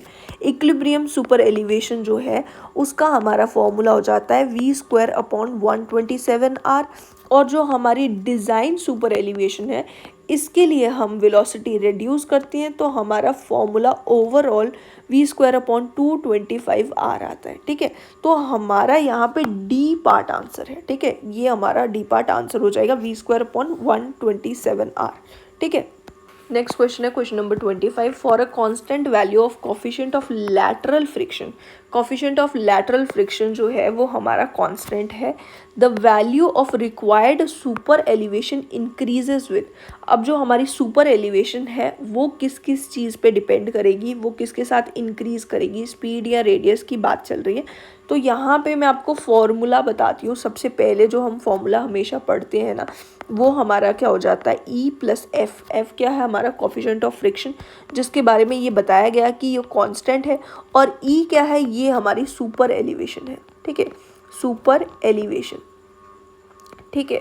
तो सुपर एलिवेशन जो है इसके बारे में पूछा जा रहा है कि ये जो है स्पीड और रेडियस से के इंक्रीज़ या डिक्रीज़ होने से इसके ऊपर क्या इम्पैक्ट पड़ेगा। तो super elevation plus coefficient of friction is equals to v²/127r। ये हमारा मेन फार्मूला जो सबसे पहले हम पढ़ते हैं, ये हमारा पहला फार्मूला होता है। फिर इसी में हम कोफिशिएंट ऑफ फ्रिक्शन को जब ज़ीरो कर देते हैं तो हमें इक्विलिब्रियम सुपर एलिवेशन वाला फार्मूला मिलता है। फिर उसके बाद जब हम इसमें ही वेलोसिटी को, जब फ्रिक्शन को ज़ीरो कर दिया उसके बाद वेलोसिटी को हम 75% कर देंगे तो हमें मिलता है डिज़ाइन सुपर एलिवेशन का फार्मूला, ठीक है। तो यहाँ पे ही अगर हम ये वाले फार्मूला को भी प्रॉपरली देखें, पहले तो ये फार्मूला भी थोड़ा हमारा जो है वो असलियत में फार्मूला क्या होता है, स्मॉल v², ये कैपिटल V kmph में है, km/h में, स्मॉल v²/rg, ये हमारा असलियत में फॉर्मूला होता है, ठीक है। तो यहाँ पे हमें पूछा गया है स्पीड और रेडियस के बारे में कि अगर हमारी स्पीड जो है सुपर एलिवेशन को अगर हम यहाँ पे डायरेक्टली देख लें, सुपर एलिवेशन के साथ स्पीड जो है, स्पीड का स्क्वायर डायरेक्टली प्रोपोर्शनल है, सुपर एलिवेशन के साथ रेडियस जो है वो इन्वर्सली प्रोपोर्शनल है। मतलब हमें सुपर एलिवेशन को अगर इंक्रीज़ करना है तो हमें स्पीड को इंक्रीज़ करना होगा और रेडियस ऑफ कर्व जो है हमारा वो हमें डिक्रीज़ करना पड़ेगा। To increase both speed and radius of curve, decrease both speed and radius of curve, increase speed with decrease in radius of curve, ये हमारा जो है सही आंसर हो जाएगा, सी पार्ट हमारा नेक्स्ट क्वेश्चन है question number 26, to calculate the minimum value of ruling radius of horizontal curve in plains the design speed is given by. यहाँ पे क्वेश्चन में हमें पूछा जा रहा है कि अगर हमें कैलकुलेट करनी है minimum value of ruling radius की मिनिमम वैल्यू हमें निकालनी है ऑफ द हॉरिजॉन्टल कर्व के केस में इन प्लेन एरिया है, ठीक है। तो design speed is given bye, उसके लिए हमारी डिजाइन स्पीड कैसे हम लोग निकाल सकते हैं, क्या उसकी वैल्यू की, यहाँ पे पर्टिकुलरली वैल्यू पूछी गई है, ठीक है। तो आर मिनिमम निकालने का फॉर्मूला क्या है, पहले तो हमारे पास जो फॉर्मूला होता है ई यानी कि super elevation plus coefficient of friction is equals to v square upon 127 r, ठीक है। इस तरीके से हम फॉर्मूला लिखते हैं, इसी में से हम आर की वैल्यू निकालते हैं। आर मिनिमम निकालने के लिए हम क्या करेंगे, v square upon 127 upon e plus f है ना, इसके जो डिनोमिनेटर्स है ई और एफ, मतलब सुपर एलिवेशन और कोफिशिएंट ऑफ फ्रिक्शन, इनकी मैक्सिमम वैल्यूज लेंगे, ठीक है। अगर हमें आर मिनिमम चाहिए तो इनकी हम मैक्सिमम वैल्यूज लेंगे, ठीक है। अब यहाँ पे क्वेश्चन में जो पूछा गया है, अब यहाँ पे अगर हम देखें स्पीड जो है वो हम निकाल पाते अगर हमारे पास आर मिनिमम की वैल्यू दी गई होती, ई की मैक्सिमम वैल्यू हम ले लेते, कोफिशिएंट ऑफ फ्रिक्शन की जो हम मैक्सिमम वैल्यू ले सकते थे वो ले लेते, ई की क्या हो जाती 0.07 ले लेते, प्लेन एरिया के लिए हमें दिया गया है। कोफिशिएंट ऑफ फ्रिक्शन हमारा 0.15 हो जाता क्योंकि हॉरिजॉन्टल कर्व है, ठीक है। तो हम इसको ले सकते थे इजीली। और तो यहाँ पे प्रॉब्लम क्या है कि हमें आर मिनिमम की ही वैल्यू नहीं दी गई है, तो हम यहाँ पे स्पीड नहीं कैलकुलेट कर सकते, इस तरीके का कोई आईआरसी के थ्रू कोई भी वैल्यू हमें दी नहीं गई है। तो हमारा आंसर सिंपली क्या हो जाएगा, यहाँ पे वी वैल्यू हो जाएगी कि हमारी कोई भी वी के एमपीएच में वैल्यू हो सकती है, कुछ भी वैल्यू हो सकती है। तो ये क्वेश्चन ही गलत है, बट फिर भी मैं आपको रूलिंग मिनिमम रेडियस के बारे में थोड़ा सा और बताती हूँ। रूलिंग मिनिमम रेडियस क्या होता है, it is the absolute safest minimum radius that can be designed on a highway curve without requiring vehicle to slow down below the standard design speed. It ensures a vehicle can safely navigate a turn at the full design speed without skidding or overturning.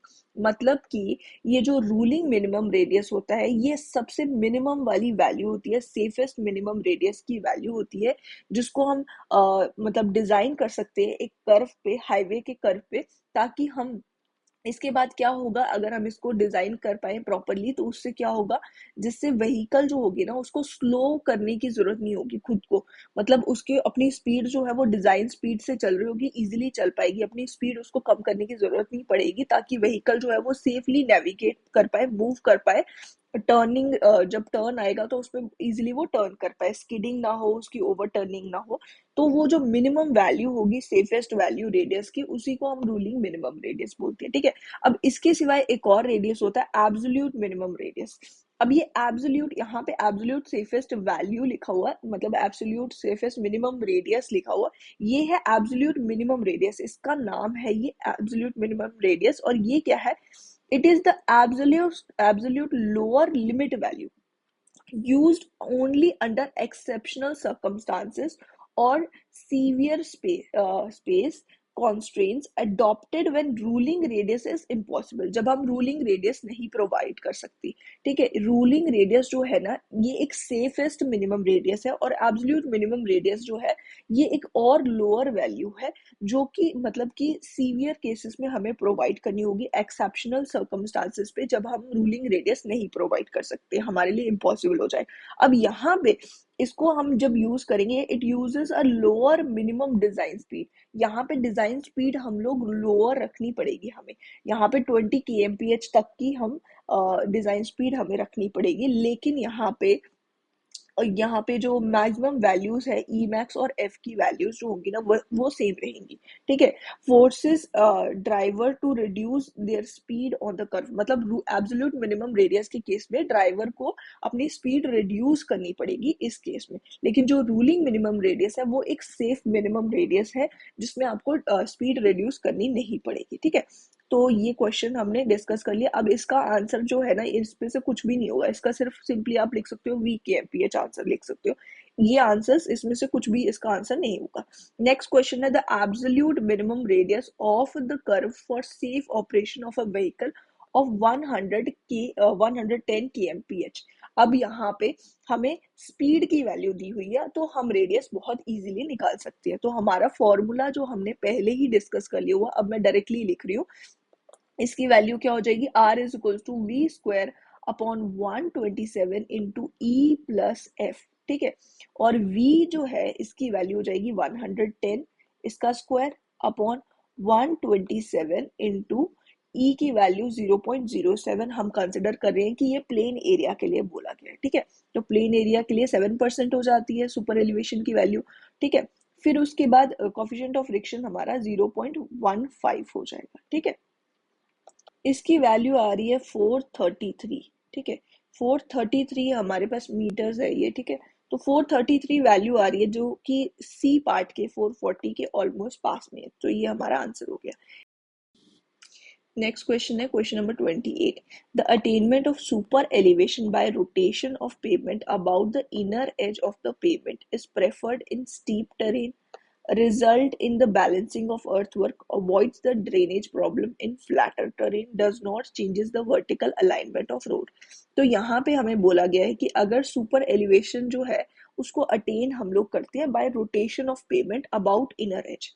अब इसके करने के दो तरीके होते हैं। पहले तो हमारे पास एक तो हम ये कर सकते हैं कि इनर एज जो है उसको, मतलब ये सपोज हमारा ये इस तरीके से रोड था। ठीक है, ये रोड है, ये हमारे रोड की हमने एक लाइन ड्रॉ करी है मैंने स्ट्रेट इसके ऊपर। ठीक है, अब इस पे अगर हम rotation of payment about inner as बोले, ये हमारी होगी ना इनर एज कर्व पे, तो इसको हम रोटेट कर रहे हैं, मतलब हम इसको इस तरीके से ऊपर उठा रहे हैं।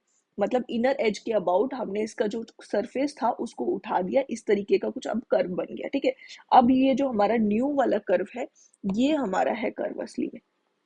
ठीक है, इतना हमने इसको रेज कर दिया।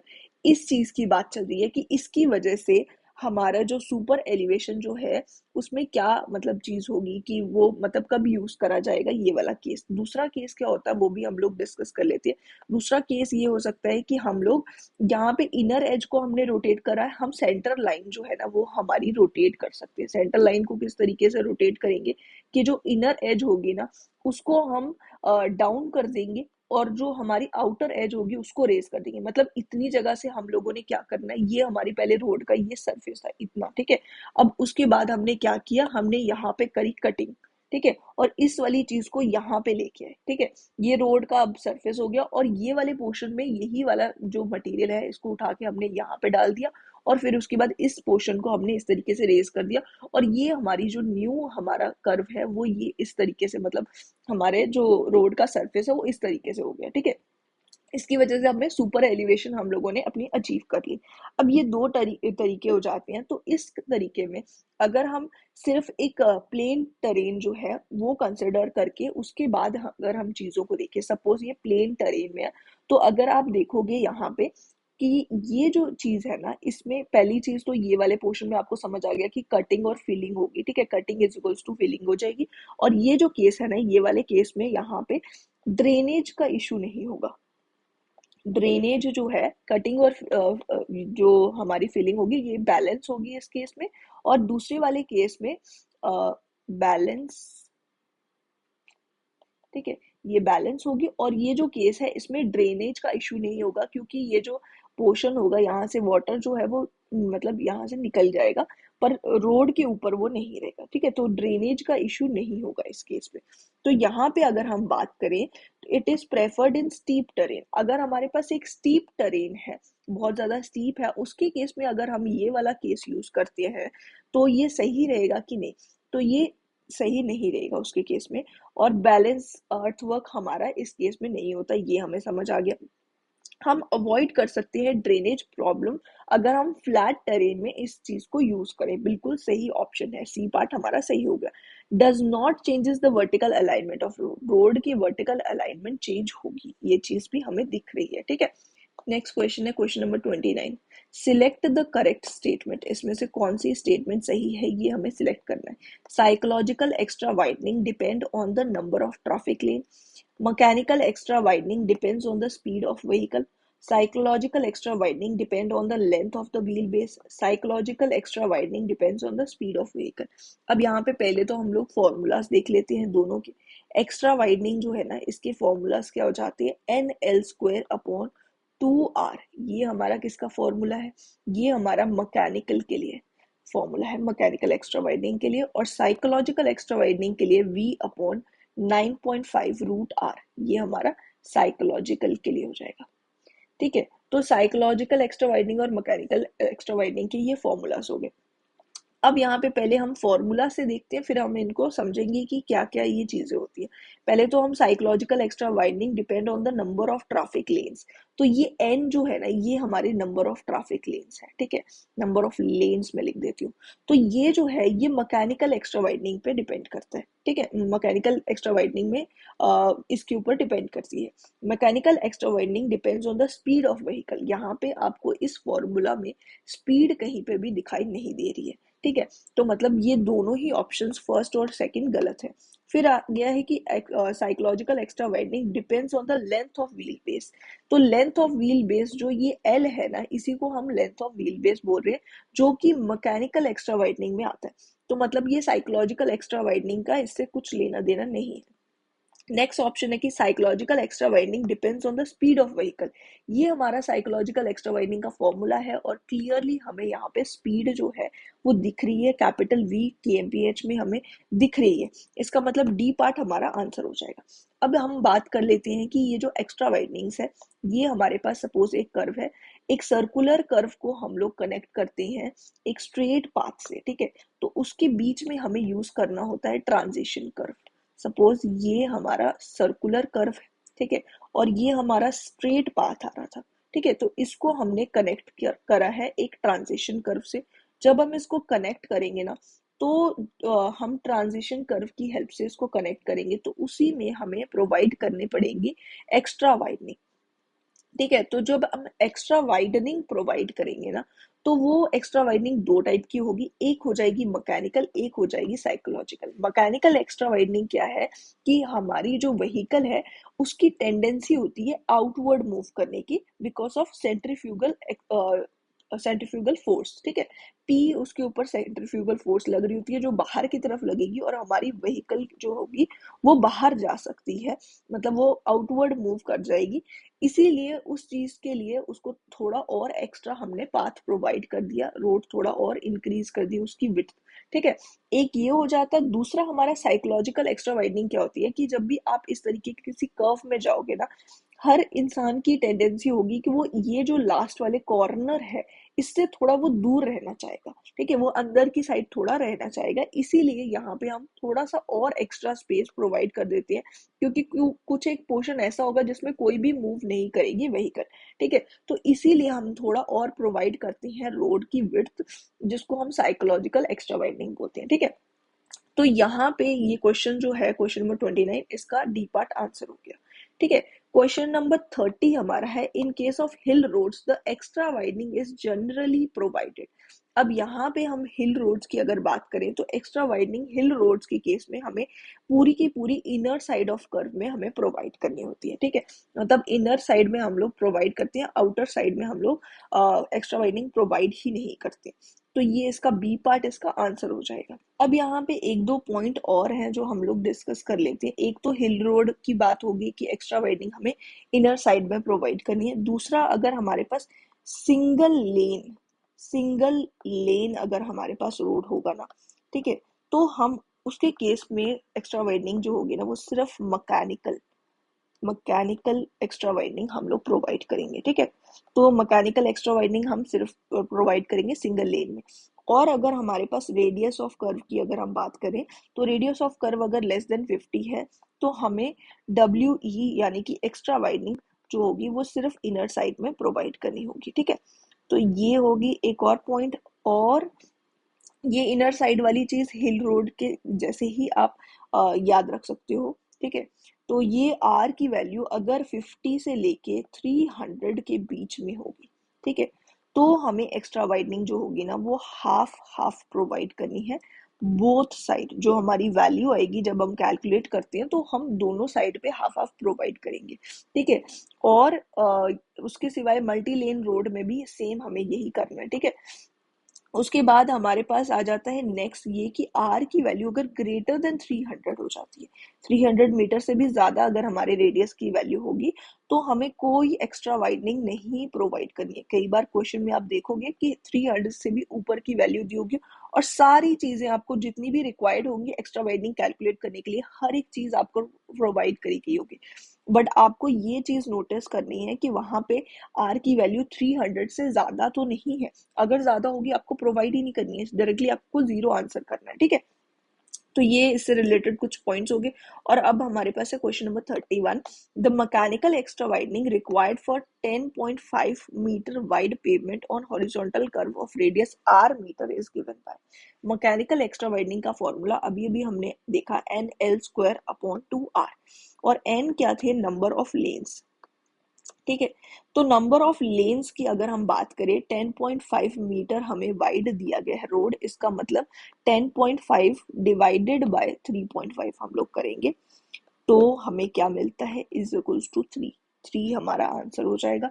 इसका मतलब ये कि हमें नंबर ऑफ लेन्स जो है ना वो 3 दे गए हैं। एक मल्टी लेन रोड की बात चल रही है, नंबर ऑफ लेन्स यहाँ पे 3 दिए गए हैं।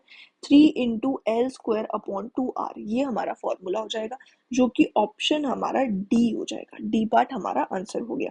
एल जो है वो यहाँ पे दिया गया है कि लेंथ ऑफ व्हील बेस होती है और ये मीटर्स में होगी, ठीक है। ये हम लोगों को ऑलरेडी पता है। नेक्स्ट क्वेश्चन है question number 32। The transition curve used in horizontal alignment of highway as per IRC recommendation is. Transition curve कौन सा हम यूज करेंगे? हाईवे के केस में हम ट्रांजिशन कर्व कौन सा यूज करते हैं? स्पाइरल कर्व यूज करते हैं, ठीक है। और इसी को हम क्लोथोइड बोलते हैं, ठीक है। और जो हमारे पास रेलवे है ना, रेलवे के केस में हम लोग क्यूबिक पैराबोला जो है ना ट्रांजिशन कर्व, इसको हम प्रेफर करते हैं, ठीक है। तो ये दोनों ही प्रेफर्ड जो शेप्स है ना ये है, ठीक है। प्रेफर्ड हम जो प्रेफर करते हैं वो ये वाले हैं। हो सकता है हम कोई और प्रोवाइड करें, बाकी भी और टाइप के होते हैं जैसे लेमनेस्केट या क्यूबिकल पैराबोला इसकी एग्जांपल्स है, और भी होते हैं, मतलब यही 3 होते हैं। तो इसको हम प्रोवाइड कर सकते हैं, लेकिन जो प्रेफर्ड शेप है वो हमारी हाईवे के केस में स्पाइरल या क्लोथोइड हो जाती है। दोनों एक ही के नाम है। नेक्स्ट क्वेश्चन है question number 33। For design then length of the transition curve should be taken which is. यहाँ पे डिजाइन के लिए the length of transition curve should be taken is. अब क्या क्या इसका क्राइटेरिया है उसके बारे में बात कर लेते हैं। Based on allowable rate of change of centrifugal acceleration. अब यहाँ पे जो rate of change of centrifugal acceleration है ना, इस पे बेस्ड एक लेंथ हम लोग कैलकुलेट करते हैं। और इसका फॉर्मूला क्या हो जाता है? तो फॉर्मूला इसका मैं डायरेक्टली भी लिख सकती हूँ, V³ अपॉन CR, ठीक है। इस तरीके से हम लिख देते हैं, नहीं तो मैं आपको समझाती हूँ पूरा। ये हो जाता है rate of change of centrifugal acceleration क्या है। सेंट्रीफ्यूगल एक्सेलेरेशन क्या होती है? V² अपॉन R, ठीक है। अब इसमें चेंज क्या होता है, जब हम ट्रांजिशन कर्व पढ़ते हैं ना तो उसकी शुरुआत में सेंट्रीफ्यूगल एक्सेलेरेशन 0 होगी और एंड तक पहुंचते ही ये V² अपॉन R हो चुकी होती है, ठीक है। तो ये इंक्रीज हो चुकी होती है पूरी की पूरी, इसके ऊपर सेंट्रीफ्यूगल एक्सेलेरेशन आ चुकी होती है। तो ये जो होती है ना, अगर हम इसमें चेंज देखें तो V² अपॉन R-1 ये आ जाएगा चेंज। पर यूनिट टाइम हो जाएगा रेट ऑफ चेंज, ठीक है। तो यहाँ पे टाइम को हम क्या लिख सकते हैं? Speed is equals to distance upon time होता है ना। अगर हमारे स्पाइरल कर्व की लेंथ जो है वो LS अगर हम उसको डिनोट कर रहे हैं अपॉन T लिखेंगे, ठीक है। तो यहाँ से T जो LS है ना, हम अगर लेंथ की वैल्यू निकाले तो LS is equals to VT आ जाएगा, ठीक है। ये हो जाएगा, हाँ, LS is equals to VT हो जाएगा। लेकिन हमें निकालना क्या है यहाँ पे? टाइम की वैल्यू निकालनी, ठीक है। तो time is equals to V upon LS upon V। ये हो गया LS अपॉन V, ठीक है। तो यहाँ पे हम लिखेंगे V² upon R upon LS upon V। ये स्मॉल v हमने लिखा है तो स्मॉल v ही लिख देंगे, ठीक है। तो ये हो जाएगा V³ upon RLS is equals to C। और इसी चीज को जब हम रीअरेंज करेंगे तो LS जो कि हमारा ट्रांजिशन कर्व की लेंथ है is equals to V³ upon CR, ठीक है, यही हमारा फॉर्मूला यूज करा जाता है। ठीक है, तो ये हमारा फॉर्मूला हो गया, ये किसके लिए, ट्रांजिशन कर्व का निकालने का एक लेंथ का क्राइटेरिया है ये। ठीक है, तो ये हो गया। दूसरा है based on rate of change of super elevation. अब सुपर एलिवेशन की अगर हम बात करें ना, तो सुपर एलिवेशन ऐसा नहीं है कि एकदम से हम लोग रोड हमारा जो है उसके ऊपर एकदम से हमने सुपर एलिवेशन प्रोवाइड कर दी, इतना हमने इसको राइज कर दिया और एकदम से हम प्रोवाइड करें, ऐसा नहीं होगा। हम लोग सुपर एलिवेशन जब भी प्रोवाइड करेंगे तो उसको धीरे धीरे धीरे धीरे उसकी हाइट को, रोड की विड्थ को हम लोग इंक्रीज करेंगे। बहुत ज्यादा मैंने इंक्रीज दिखाया, इतना हम लोग नहीं करेंगे, बट यहाँ पे हम धीरे धीरे प्रोवाइड करेंगे इसको। तो इसकी प्रोवाइड करने की जो रेट होगी ना, वो हो जाएगी 1:n। ठीक है, तो वो रेट जो होगी वो 1:n हो जाएगी।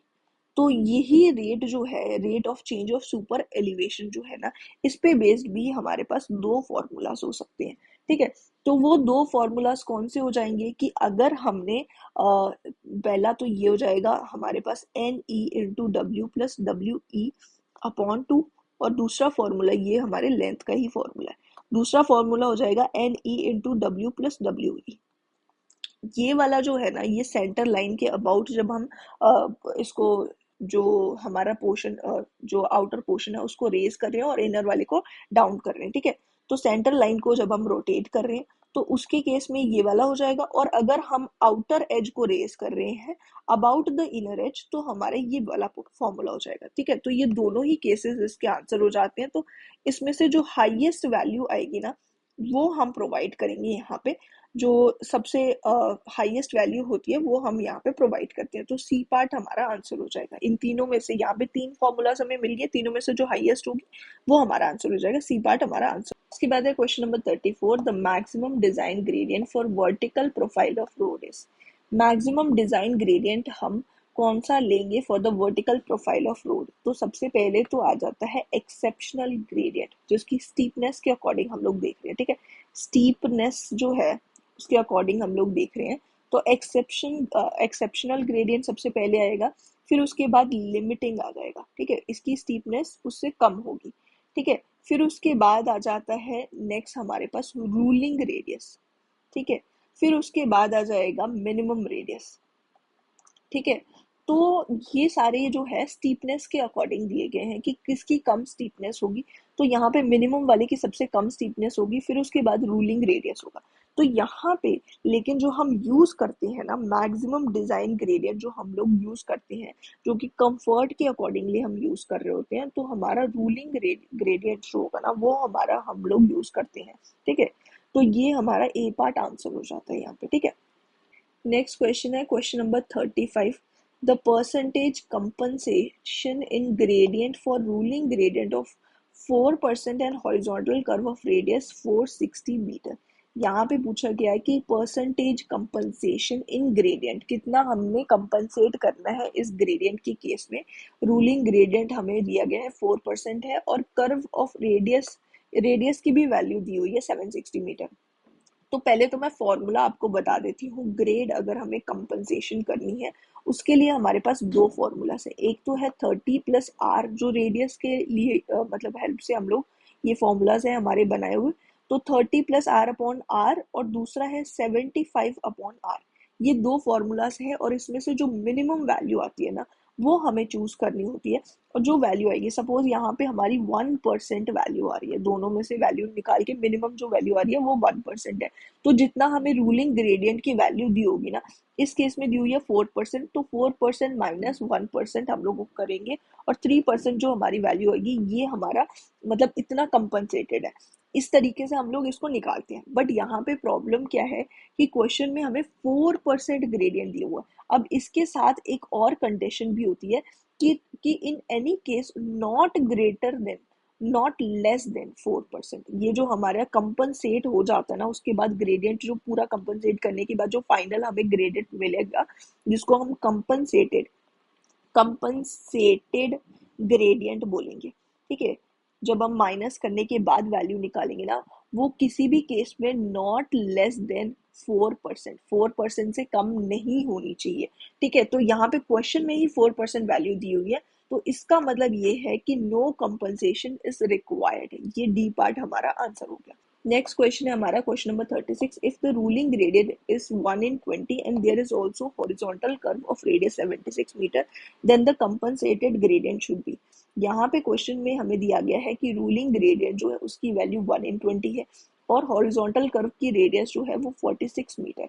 अब यहाँ पे 76 मीटर है, तो यहाँ पे हम कंपनसेटेड ग्रेडियंट जो है उसकी वैल्यू पूछी गई है कि कितना वैल्यू आएगी फाइनली।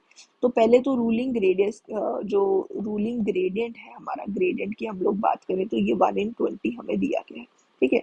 तो 1 in 20 का मतलब क्या है, परसेंटेज में हम अगर इसको निकालें तो 100/2 यानी कि 5%, ठीक है। 5% वैल्यू है, 4% से कम है, ज़्यादा है, इसलिए हम यहाँ पे कंपनसेट थोड़ा कर सकते हैं इसको। अब यहाँ पे एक और बात मैं डिस्कस कर लेती हूँ कि हम लोग इसको क्यों कंपनसेट कर रहे हैं। जैसे हमारे पास एक सपोज इस तरीके से हिल है, ठीक है। तो यहाँ पे ग्रेडियंट कब आता है, ये ग्रेडियंट का मतलब क्या है कि ये इस तरीके से हमने ये जो पोर्शन है थोड़ा रेज्ड है, ठीक है। तो इसकी कुछ ग्रेडियंट है इसका मतलब, ठीक है। इसकी कुछ भी वैल्यू हो सकती है, कितने परसेंट से ये रेज्ड है उसको हम ग्रेडियंट बोलते हैं, ठीक है। तो वो हो जाता है ग्रेडियंट। अब उसके साथ साथ क्या हुआ कि ये इस तरीके से हमारा रोड था, यहाँ पे पीछे से एक रोड आता है और फिर उसके बाद ये इस तरीके से आ जाता है कि ग्रेडियंट भी है और हॉरिजॉन्टल कर्व भी है। कर्व यहाँ पे आपको लिखा गया है कि हॉरिजॉन्टल कर्व है और उसके साथ साथ ग्रेडियंट भी है। दोनों चीजें आने की वजह से थोड़ा सा डिस्कम्फर्ट हो सकता है।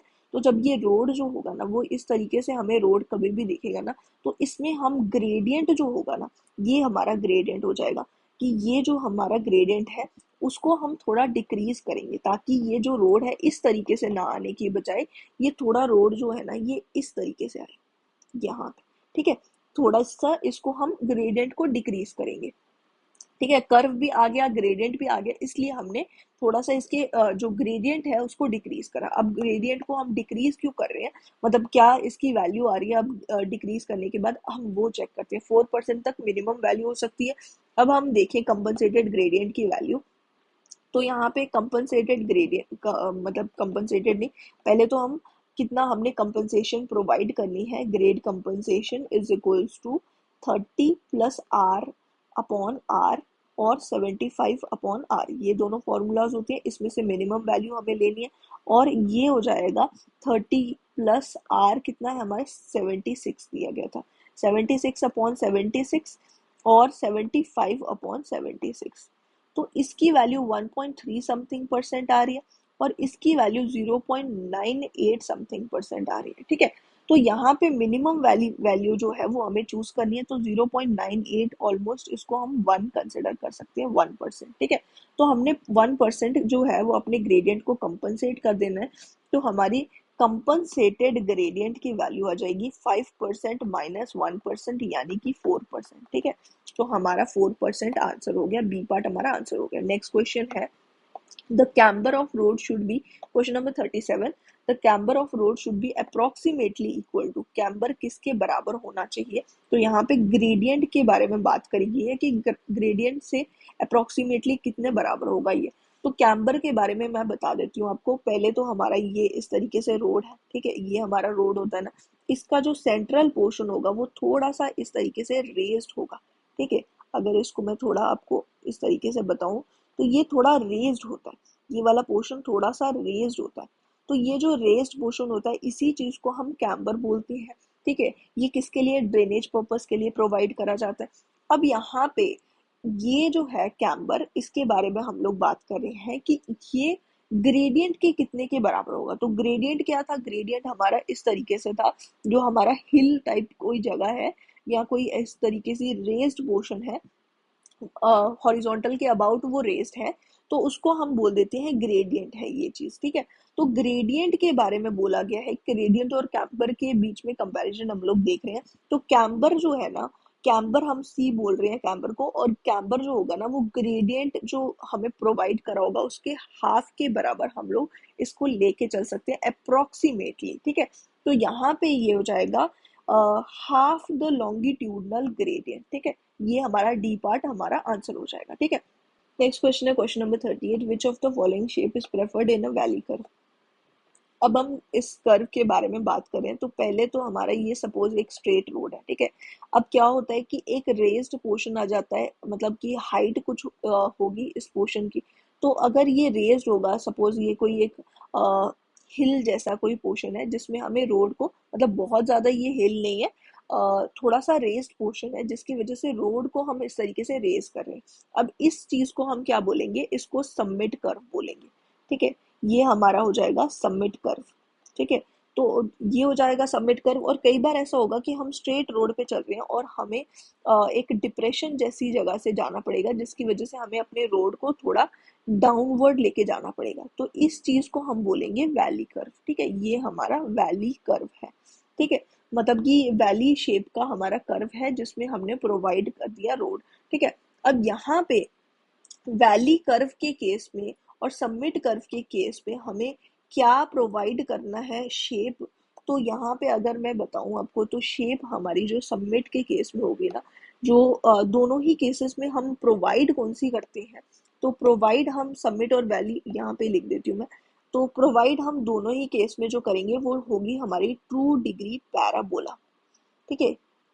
ये हो जाएगी, और 2 डिग्री पैराबोला दोनों ही केस में हम लोग प्रोवाइड करते हैं पैराबोला 2 डिग्री। और वैली और सबमिट कर्व की अगर हम बात करें ना, तो इसमें जो प्रेफर्ड शेप होती है सबमिट कर्व के केस में सर्क्यूलर शेप जो होगी वो प्रेफर्ड होगी, और वैली कर्व के केस में 3 डिग्री पैराबोला जो हो गया होगा ना, पैराबोला, ये हमारी प्रेफर्ड शेप होगी, ये प्रेफर्ड है, प्रेफर्ड शेप, ठीक है।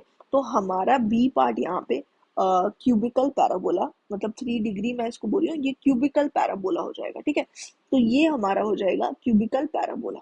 अब नेक्स्ट क्वेश्चन है question number 39। The value of minimum ruling gradient in plains as per IRC recommendation is. तो सबसे पहले तो मैं आपको इसका मतलब कि इसको याद करने की ट्रिक ही बता देती हूँ।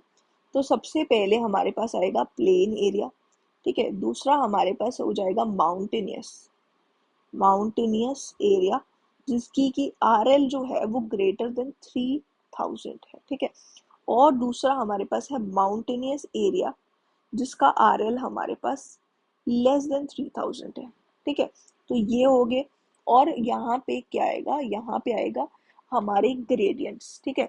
हमारे पास जो हमारा ग्रेडियंट था, सबसे पहले था एक्सेप्शनल ग्रेडियंट, फिर उसके बाद लिमिटिंग ग्रेडियंट, फिर उसके बाद रूलिंग, और फिर मिनिमम ग्रेडियंट। ये हमारी स्टीपनेस के अकॉर्डिंग सबसे ज्यादा स्टीप था एक्सेप्शनल ग्रेडियंट, ठीक है। तो पहले यहाँ पे हम लिखेंगे रूलिंग ग्रेडियंट, फिर उसके बाद हम लिमिटिंग ग्रेडियंट लिखेंगे, फिर हम लिखेंगे एक्सेप्शनल ग्रेडियंट, ठीक है। तो रूलिंग ग्रेडियंट, अब यहाँ पे हमें 3, 5, 6 इस तरीके से वैल्यू डायरेक्टली लिख देनी है, 3, 5, 6, 5, 6, 7 और 6, 7, 8 इस तरीके से आपने वैल्यू लिख देनी है। अब यहाँ पे क्या करना है, +1, ठीक है, +1 करना है, मतलब कि यहाँ पे 0.3 ऐड कर देंगे, 0.7 ऐड कर देंगे, इसका मतलब क्या हो गया, हमने +1 कर दिया, ठीक है। तो ये आपको याद रखना है कि रूलिंग ग्रेडियंट के केस में, प्लेन के केस में 3.3 हो जाएगा, इस तरीके से आप निकाल पाओगे। ये परसेंटेज में वैल्यू है, परसेंटेज में वैल्यू अगर हमें दी गई है तो उसको हम किस तरीके से निकालेंगे, डिवाइडेड बाय 100 कर देंगे, तो हम 1:n के फॉर्म में निकाल सकते हैं इसको। 30.30 या फिर ऑलमोस्ट इसको आप 1:30 लिख सकते हो, ठीक है। तो ये हमारे रूलिंग ग्रेडियंट की प्लेन के केस में हमारी वैल्यू आ गई, तो डी पार्ट हमारा आंसर हो गया, ठीक है। नेक्स्ट क्वेश्चन है question number 40। In case of summit curve the deviation angle will be maximum when. Deviation angle किस तरीके से हम लोग निकालते हैं, अगर हमारा सबमिट कर्व है ना, इस तरीके से हमारा सबमिट कर्व होगा, इस तरीके से इसकी पहले हो जाएगा जो इसका पहले वाला परसेंटेज होगा ग्रेडियंट, पहला ग्रेडियंट, और ये दूसरा ग्रेडियंट हो गया, अपग्रेड डाउनग्रेड, ठीक है। तो यहाँ पे ग्रेडियंट हो जाएगा ये G1, इसको लिख देते हैं, इसको G2 लिख देते हैं, ठीक है। तो इसके बीच का डिफरेंस जो होगा ना, वो हमें ग्रेडियंट के बीच का डिफरेंस जो होगा वो हमें डेविएशन एंगल देगा, ठीक है। तो यहाँ पे अगर हम ऑप्शंस देखें, and ascending gradient meets with another ascending gradient, यहाँ पे हमें क्वेश्चन में ये पूछा हुआ है कि मैक्सिमम हमें एंगल, डेविएशन एंगल कब मिलेगा, अगर एक असेंडिंग ग्रेडियंट एक और असेंडिंग ग्रेडियंट से मिलेगा। तो सबसे पहले तो मैं आप लोगों को एक और बात बता देती हूँ कि यहाँ पे अगर हम सपोज असेंडिंग ग्रेडियंट को ए लिख देते हैं, मतलब पहले वाले ग्रेडियंट को हम ए लिख देते हैं, दूसरे वाले ग्रेडियंट को बी लिख देते हैं, तो एन की वैल्यू क्या हो जाएगी, ये हो जाएगा ए माइनस बी। ठीक है, ये हो गया।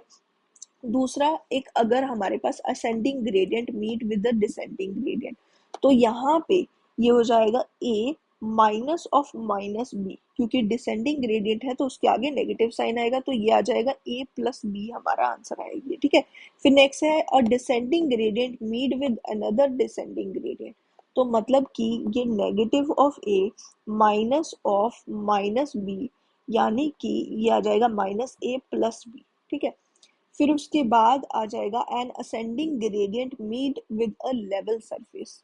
अगर असेंडिंग ग्रेडियंट जो है वो एक लेवल सरफेस के साथ मिल रहा है तो माइनस हमने जीरो कर देना है, इसकी वैल्यू हमारी आ गई ए।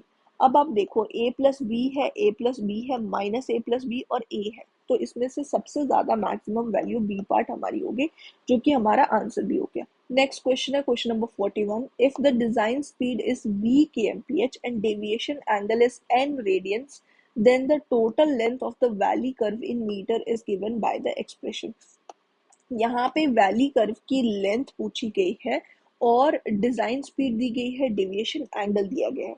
अब यहाँ पे जो फॉर्मूला आपको दिख रहा है ये हमारा कंफर्ट क्राइटेरिया पे बेस्ड फॉर्मूला है। ठीक है, तो कंफर्ट क्राइटेरिया के ऊपर बेस्ड जो हमारा वैली कर्व का फॉर्मूला ना वो हो जाता है 2√ओवर N V cube small V cube upon C. ठीक है, ये हमारा फॉर्मूला होता है। अब यहाँ पे c की वैल्यू हम 0.6 लेते हैं और फिर उसके बाद फिर से हम फॉर्मूला की वैल्यू निकालते हैं, तो हमें फॉर्मूला मिलता है 0.38 और v को हम यहाँ पे स्मॉल v से कैपिटल V बनाएंगे। ठीक है, kmph में बनाएंगे और इसको कैसे करेंगे kmph में, small v is equals to 5 इसके साथ मतलब 5/18 को मल्टीप्लाई कर देंगे, 5/18 मल्टीप्लाई कर दिया into 5/18 is equals to capital V। ठीक है, ये हमारा हो जाएगा, तो यहाँ पे आ जाएगा n कैपिटल V का होल क्यूब। ठीक है, ये हमारा फॉर्मूला हो जाएगा। ठीक है, ये हमारा फॉर्मूला हो जाएगा और यहाँ पे हम देख सकते हैं बी पार्ट हमारा आंसर हो जाएगा। नेक्स्ट क्वेश्चन है question number 42। If N ascending gradient of 1 in 50 meets a descending gradient of 1 in 50, the length of summit curve for a stopping side distance of 80 meter will be। हमें एक ascending gradient और एक descending gradient दिया गया है, 1 in 50 के दोनों हैं। ठीक है, और हमें ये पूछा गया है कि सबमिट कर्व की लेंथ क्या होगी अगर यहाँ पे स्टॉपिंग साइड डिस्टेंस दिया गया है कि 80 मीटर है। ठीक है, तो लेंथ जो है, लेंथ अगर greater than stopping side distance होगी तो हमारा फॉर्मूला क्या हो जाएगा, फॉर्मूला हो जाएगा L is equals to n s square upon 4.4। ठीक है, ये हमारा फॉर्मूला हो जाएगा। अब n जो है ये हमारा डेविएशन एंगल हो जाता है, n is equals to 1/50 minus of, क्योंकि डाउनग्रेड है तो माइनस ऑफ माइनस 1/50 हो जाएगा, जो कि हो जाएगा 1/50 प्लस 1/50। ठीक है, तो ये आ जाएगा 2/50 यानी कि 1/25। ठीक है, तो 1/25 इंटू एस जो कि हमारा है स्टॉपिंग साइड डिस्टेंस 80 का स्क्वायर डिवाइडेड बाय 4.4। ठीक है, इसकी वैल्यू क्या आती है, इसकी 58 पॉइंट समथिंग वैल्यू आएगी, 58.35, 58.18। ठीक है, ये हमारी वैल्यू आ रही है। अब यहाँ पे 58.18 ऑलमोस्ट 60 के आसपास है, लेकिन प्रॉब्लम क्या है कि यहाँ पे हमने कंसिडर करा था कि length is greater than stopping side distance. अगर हमारी length greater than stopping side distance है तो ऐसा पॉसिबल होगा, लेकिन यहाँ पे लेंथ जो स्टॉपिंग साइड डिस्टेंस है उससे कम आएगी, तो हमारे पास दूसरा फॉर्मूला है n is l is equals to, यानी कि length is equals to 2s minus 4.4 upon n. ठीक है, तो ये आ जाएगा 2 इंटू 80 माइनस 4.4 अपॉन 1/25। ठीक है, तो ये आ जाएगा ये आ गया 160 माइनस 25 इंटू 4.4, जो कि हो जाएगा 160 माइनस 110, जो कि आ गया 50। ठीक है, अब यहाँ पे ये 50 वैल्यू आ रही है जो कि इससे भी कम आ गई, इसका मतलब हमारा जो फर्स्ट वाला ऑप्शन होगा डी पार्ट हम लोग चूज कर सकते हैं। ठीक है, तो ये हमारा हो गया आंसर। और नेक्स्ट क्वेश्चन है 160। 160 है the design of horizontal transition curve length for highways should take into account. Highways के केस में design of horizontal transition curve की लेंथ जो होगी वो किस तरीके से हम देखेंगे, तो three factors namely allowable value of rate of change of centrifugal acceleration and super elevation and minimum length formula given by IRC। ये तीन क्राइटेरियाज हैं इसकी हॉरिजॉन्टल ट्रांजिशन कर्व की लेंथ देखने की, ठीक है। ये है, और उसके साथ साथ two factors namely comfort and rate of change of super elevation. तो ये हमारा आंसर नहीं है, फर्स्ट पार्ट ही हमारा आंसर हो जाएगा।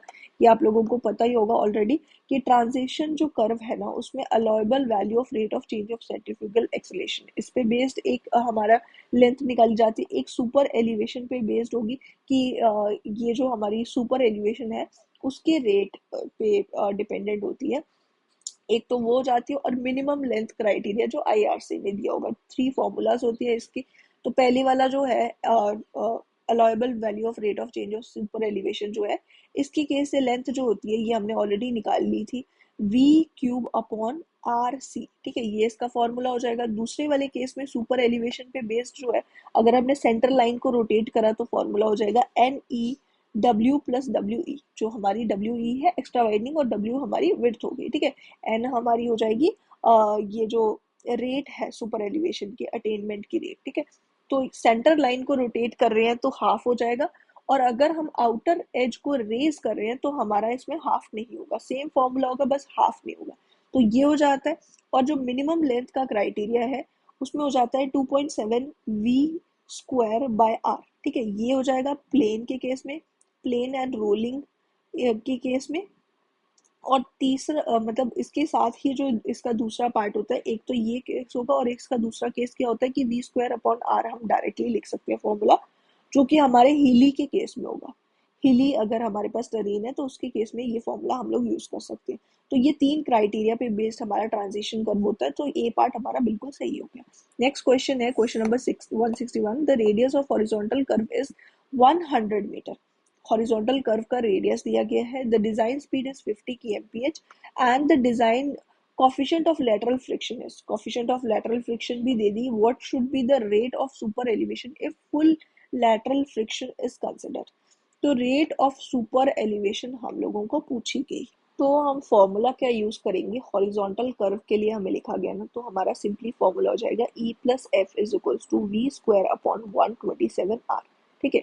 ये हमारा है सुपर एलिवेशन, ई है, एफ हमारी कोफिशिएंट ऑफ फ्रिक्शन है, वी हमारी वेलोसिटी होगी, और आर रेडियस हो गया, ठीक है। तो ई की वैल्यू हम लोगों को निकालनी है। एफ की वैल्यू 0.15 हमें दी गई है, और जो स्पीड है डिजाइन स्पीड 50 हमें दी गई है, 50 स्क्वायर, और ये हो जाएगा मतलब कि एमपीएच में ये वैल्यू है, ठीक है, कैपिटल वी, और फिर 127, और आर जो रेडियस है वो हमारा 100 है, ठीक है। जब हम इसको सॉल्व करेंगे तो ये आ जाएगा 50 इंटू 50 डिवाइडेड बाई 127 इंटू 100, ठीक है। तो ये आ गया हमारे पास 0.196, इसकी वैल्यू आएगी 0.196, ठीक है। P is equals to 0.196 minus 0.15, जिसकी वैल्यू आएगी 0.046। ये आ गई हमारी वैल्यू, और इसको हम 1:n में लिखेंगे तो 21.21 इस तरीके की कुछ 1:, दिस वैल्यू आएगी। तो ए पार्ट हमारा आंसर हो गया। नेक्स्ट क्वेश्चन है question number 165। Psychological extra widening, psychological widening on road curve is given bye symbol has the usual meaning. तो साइकोलॉजिकल एक्स्ट्रा वाइडनिंग जो है उसी के बारे में लिखा गया है। तो उसका फॉर्मूला क्या हो जाता है, v अपॉन 9.5 रूट आर, ठीक है। ये हमारा साइकोलॉजिकल एक्स्ट्रा वाइडनिंग का फॉर्मूला होता है, और जो मैकेनिकल एक्स्ट्रा वाइडनिंग है उसका फॉर्मूला होता है N L square upon 2r, जो कि फर्स्ट ही ऑप्शन आपको दिख रहा है, ठीक है। ये मैकेनिकल एक्स्ट्रा वाइडनिंग के लिए है, ठीक है। तो ये मैकेनिकल के लिए है। साइकोलॉजिकल के लिए जो अब होता है ना, ये हो जाएगा 1/9.5, इसके फ्रंट में आपको दिख रहा है, ठीक है। तो यहाँ पे अगर हम 1/9.5 करेंगे ना तो इसकी वैल्यू 0.1 के करीब आएगी ऑलमोस्ट, ठीक है। तो यहाँ पे ये 0.1 वी अपॉन रूट आर, इस तरीके से हम इसको लिख सकते हैं। तो ये बी पार्ट हमारा आंसर हो गया। नेक्स्ट क्वेश्चन है 168। The maximum super elevation to be provided on road curve is 1/15। Super elevation जो है इसकी वैल्यू दी हुई है 1/15। if the rate of change of super elevation is specified as 1 in 120, rate of change of super elevation जो है वो भी दी गई है 1 in 120. Road width is 10 metre, road की विड्थ दी गई है 10 metre. Minimum length of transition curve on either end will be, minimum length पूछी गई है ट्रांजिशन कर्व की. ठीक है, तो यहाँ पे ट्रांजिशन कर्व की लेंथ के लिए जो डाटा दिया गया है उसके अकॉर्डिंग हम कौन सा फॉर्मूला यूज कर सकते हैं. सुपर एलिवेशन के रेट ऑफ इंट्रोडक्शन पे बेस्ड जो फॉर्मूला होता है, एक तो सेंटर लाइन के लिए, सेंटर लाइन की रोटेशन के लिए जो होता है. ठीक है, अगर हम सेंटर लाइन को रोटेट करते हैं तो जो हमारा फॉर्मूला यहाँ पे आता है वो होता है डब्ल्यू ई, यहाँ पे N E into W plus W E. ठीक है, डब्ल्यू ई क्या है, एक्स्ट्रा वाइडनिंग, और डब्ल्यू हमारी विड्थ है. एन हो जाता है जो 1 in n हमने लिखा हुआ है, ये एन हो जाएगा. और यहाँ पे डिवाइडेड बाय 2 करेंगे सेंटर लाइन रोटेशन के लिए, और दूसरा फॉर्मूला जो हो जाएगा इसी के साथ same to same formula but divide by 2 नहीं हम लोग करेंगे. उस केस में ये किस केस में आएगा, इनर एज के रोटेशन के केस में, इनर एज रोटेशन. ठीक है, उसके केस में ये फॉर्मूला आ जाएगा L is equals to N E into W plus W E. ये हमारा फॉर्मूला हो जाएगा. अब यहाँ पे हम पुट करते हैं वैल्यूज. तो L is equals to N यानी कि 120 इंटू ई यानी कि 1/15 into W plus W E. W क्या है 10, और डब्ल्यू ई को हम 0 लेके चलते हैं और डिवाइडेड बाय 2 करेंगे इस चीज को. तो हमारी वैल्यू क्या आ जाएगी, ये आ गया 5, और ये 3, और 3 कितने जा 40 जा. तो L इज इक्वल्स टू 40 आ गया फर्स्ट केस में 40 मीटर, और दूसरे वाले केस के लिए ये इसका ट्वाइस हो जाएगा, तो ये 80 मीटर हो गया हमारा आंसर. ठीक है, अब यहाँ पे और कोई ऑप्शन नहीं दिया गया है तो हम 80 ही कंसिडर करके चलेंगे. और कुछ भी डाटा नहीं दिया गया है. एम्पेरिकल कंडीशन के लिए हमें वेलोसिटी चाहिए होती है, और जो rate of change of centrifugal acceleration है उसके लिए हमें सेंट्रीफ्यूगल एक्सेलरेशन चाहिए होगी, उसमें भी वेलोसिटी चाहिए होगी. तो इसलिए वो फॉर्मूलाज हम यूज नहीं कर सकते, सिर्फ यही यूज कर सकते हैं, और इससे आंसर हमारा 80 आ रहा है. ठीक है, सी पार्ट हमारा आंसर हो गया. नेक्स्ट क्वेश्चन है 169. A summit curve is formed at the intersection of 3% upgrade and 5% downgrade. To provide a stopping distance of 128 metre, the length of summit curve needed will B.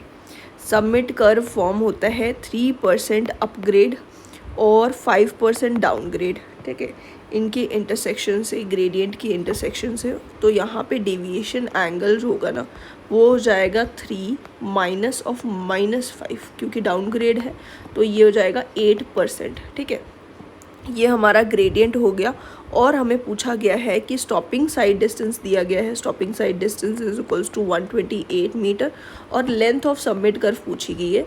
तो यहाँ पे formula हम कौन सा use कर सकते हैं, NS²/4.4. ठीक है, ये फॉर्मूला हम यूज़ कर सकते हैं. ये सिर्फ तब यूज़फुल होगा जब हमारी length greater than stopping side distance होगी. ठीक है, तो हम एज्यूम करके चलते हैं कि लेंथ जो है वो greater than stopping side distance है. ठीक है, सपोज हमने ये मान लिया.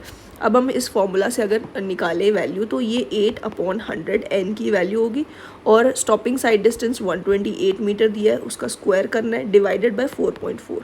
इसकी वैल्यू आ जाएगी 297.89. ठीक है, तो ये हमारी वैल्यू होगी, जो कि लेंथ जो है यहाँ पे हम देख सकते हैं स्टॉपिंग साइड डिस्टेंस से ज़्यादा ही आई है. इसका मतलब हमारी अजम्पशन सही है, और बी पार्ट हमारा 298 मीटर के करीब आंसर आ रहा है, तो ये आंसर हो गया. ठीक है, अगर यहाँ पे ये चीज़ नहीं होती तो दूसरा फॉर्मूला भी मैं बता देती हूँ साथ में ही. दूसरा फॉर्मूला जो, अगर हमारी length less than stopping side distance होगी ना, उसके केस में दूसरा फॉर्मूला हो जाएगा 2s माइनस 4.4/n. ये हम फॉर्मूला यूज करेंगे. अगर यहाँ पे ये कंडीशन सही नहीं आती तो हमने ये फॉर्मूला यूज करना था. तो नेक्स्ट क्वेश्चन हमारा है question number 182. Assuming the safe stopping side distance to be 80 metre. Stopping side distance हमें दिया गया है 80 metre on a flat highway section and with a setback distance of 10 metre. Setback distance जो है जिसको हम m लिख सकते हैं 10 मीटर है. What would be the radius of negotiable horizontal curve. पहले तो सेटबैक डिस्टेंस का फॉर्मूला क्या हो जाएगा, ये हो जाता है यहाँ पे स्टॉपिंग साइड डिस्टेंस का स्क्वायर अपॉन 8r. ठीक है, ये हमारा फॉर्मूला हो जाता है.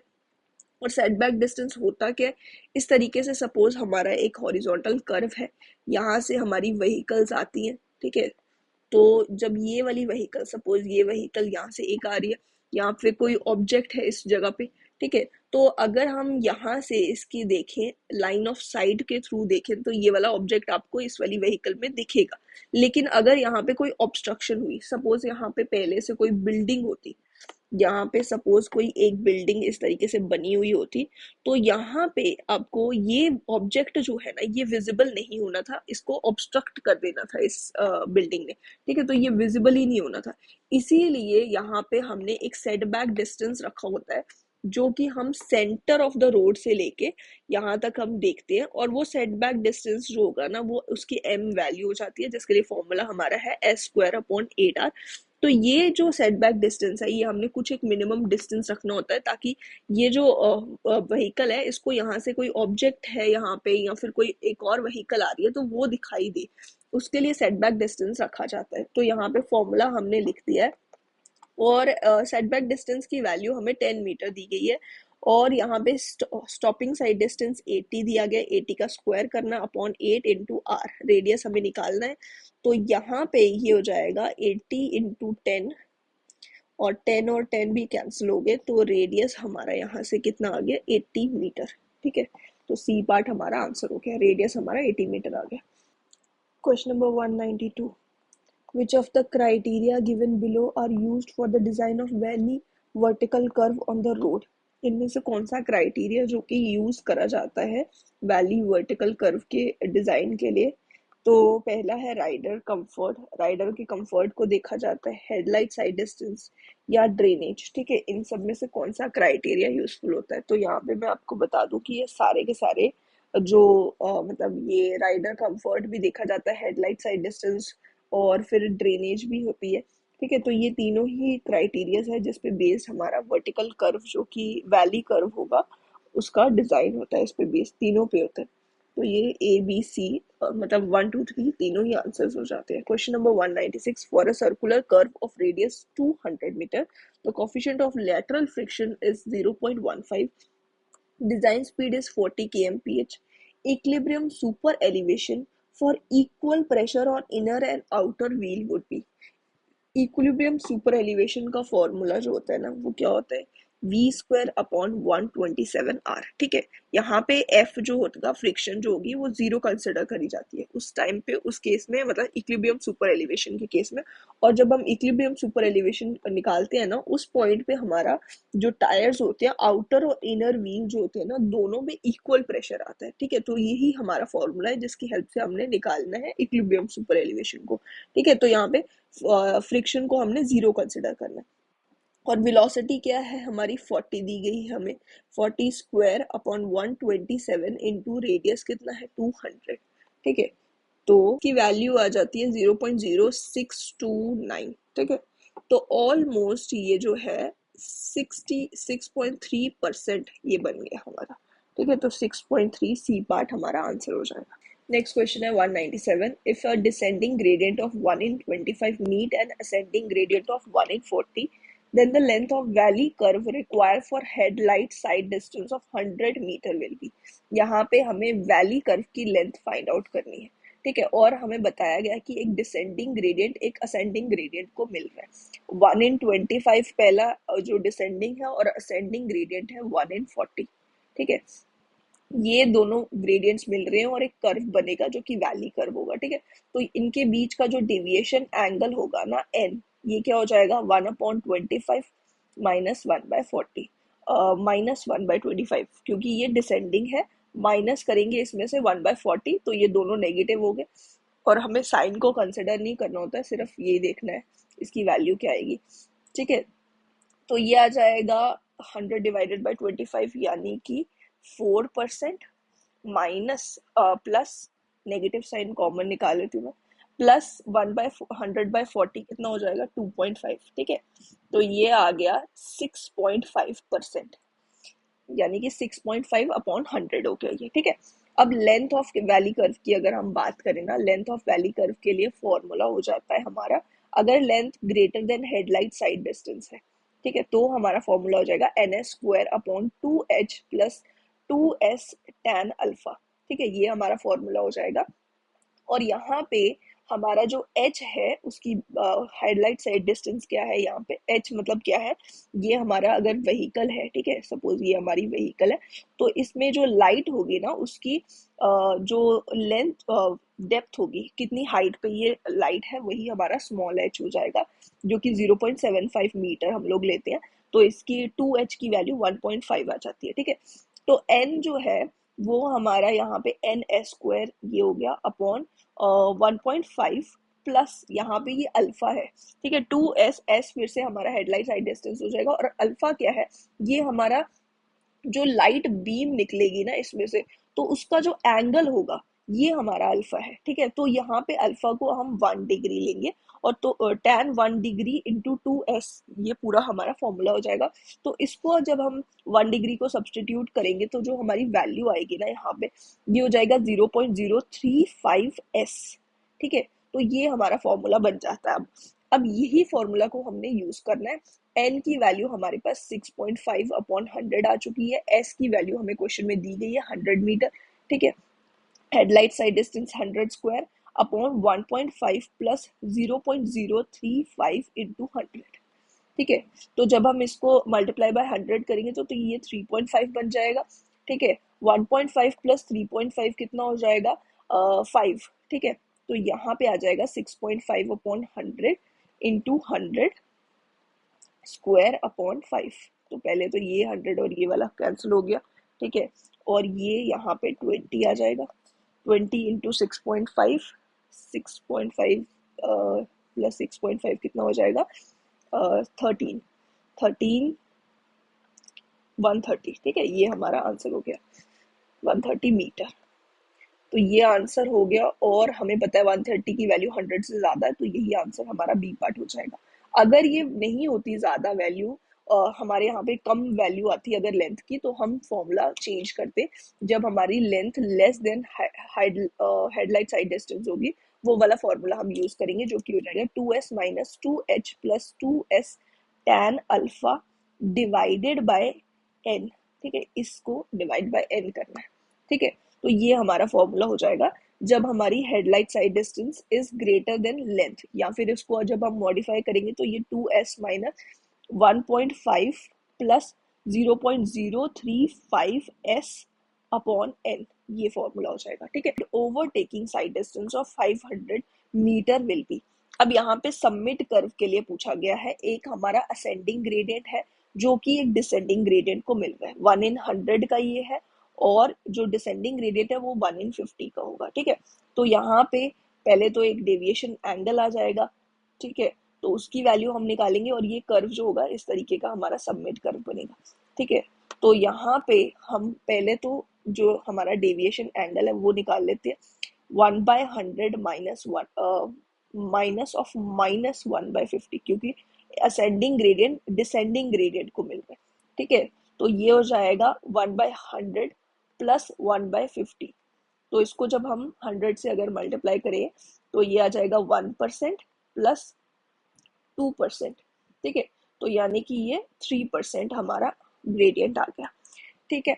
फिर उसके बाद यहाँ पे फॉर्मूला जो होगा वो हमारा हो जाएगा लेंथ का फॉर्मूला एन एस स्क्वायर। अगर हमारी लेंथ ग्रेटर देन, पहले तो यहाँ पे जो साइड डिस्टेंस है ना, साइड डिस्टेंस की हम बात करते हैं, अगर साइड डिस्टेंस से अगर लेंथ ग्रेटर होगी तो फॉर्मूला हो जाएगा n s square upon root over 2 times capital H plus 2 times small H, इसका होल स्क्वायर, ठीक है। अब यहाँ पे कैपिटल एच और स्मॉल एच क्या है, ये है हाइट ऑफ ड्राइवर्स आई, ठीक है। ड्राइवर जो है वो हमारा किस हाइट पे है, ठीक है, वो हमारी हाइट हो जाती है कैपिटल एच। सपोज यहाँ पे ये ड्राइवर बैठा हुआ, इसकी हाइट हो जाएगी कैपिटल एच, और स्मॉल एच क्या है, जो हमारा ऑब्जेक्ट है, सामने से जो ऑब्जेक्ट है उसकी क्या हाइट है, ठीक है, तो वो हमारा स्मॉल एच हो जाएगा। अब वो ऑब्जेक्ट कुछ भी हो सकता है। अब यहाँ पे अगर हम ये वाला फॉर्मूला हो गया ना, अगर हम स्टॉपिंग साइड डिस्टेंस को कंसिडर करें तो स्टॉपिंग साइड डिस्टेंस के केस में कैपिटल एच जो है वो हमारी height of driver side 1.2 metre ली जाती है, और जो ऑब्जेक्ट की हाइट है वो 0.15 मीटर हम लोगों ने लेनी होती है, ठीक है। तो ये हमारा हो जाएगा, और इससे हम फॉर्मूला को मॉडिफाई करेंगे, ये हो जाएगा एन एस स्क्वायर, जब हम ये कैपिटल एच और स्मॉल एच पुट करेंगे तो अपॉन 4.4 हमारा आंसर आ जाएगा, ठीक है। लेकिन हम स्टॉपिंग साइड डिस्टेंस की जगह अगर ओवरटेकिंग साइड डिस्टेंस लेंगे ना, तो ओवरटेकिंग साइड डिस्टेंस के केस में सामने से जो व्हीकल आ रही होती है ना उसको देखा जाता है। तो कैपिटल एच हमारा 1.2 मीटर हो गया, और स्मॉल एच जो है, जो सामने से ऑब्जेक्ट आ रहा है, वो भी तो एक व्हीकल ही है, तो इसीलिए 1.2 मीटर फिर से इसको लेना है। तो हमारा जो फॉर्मूला होगा ना वो यहाँ पे बन जाएगा L is equals to n s square upon 9.6। ठीक है, तो ये हमारा फॉर्मूला बन जाएगा। ये कौन से केस है, अगर स्टॉपिंग साइड डिस्टेंस या फिर हमारा जो साइड डिस्टेंस है वो लेंथ से बड़ा होगा तो हमारा ये फॉर्मूला लगेगा।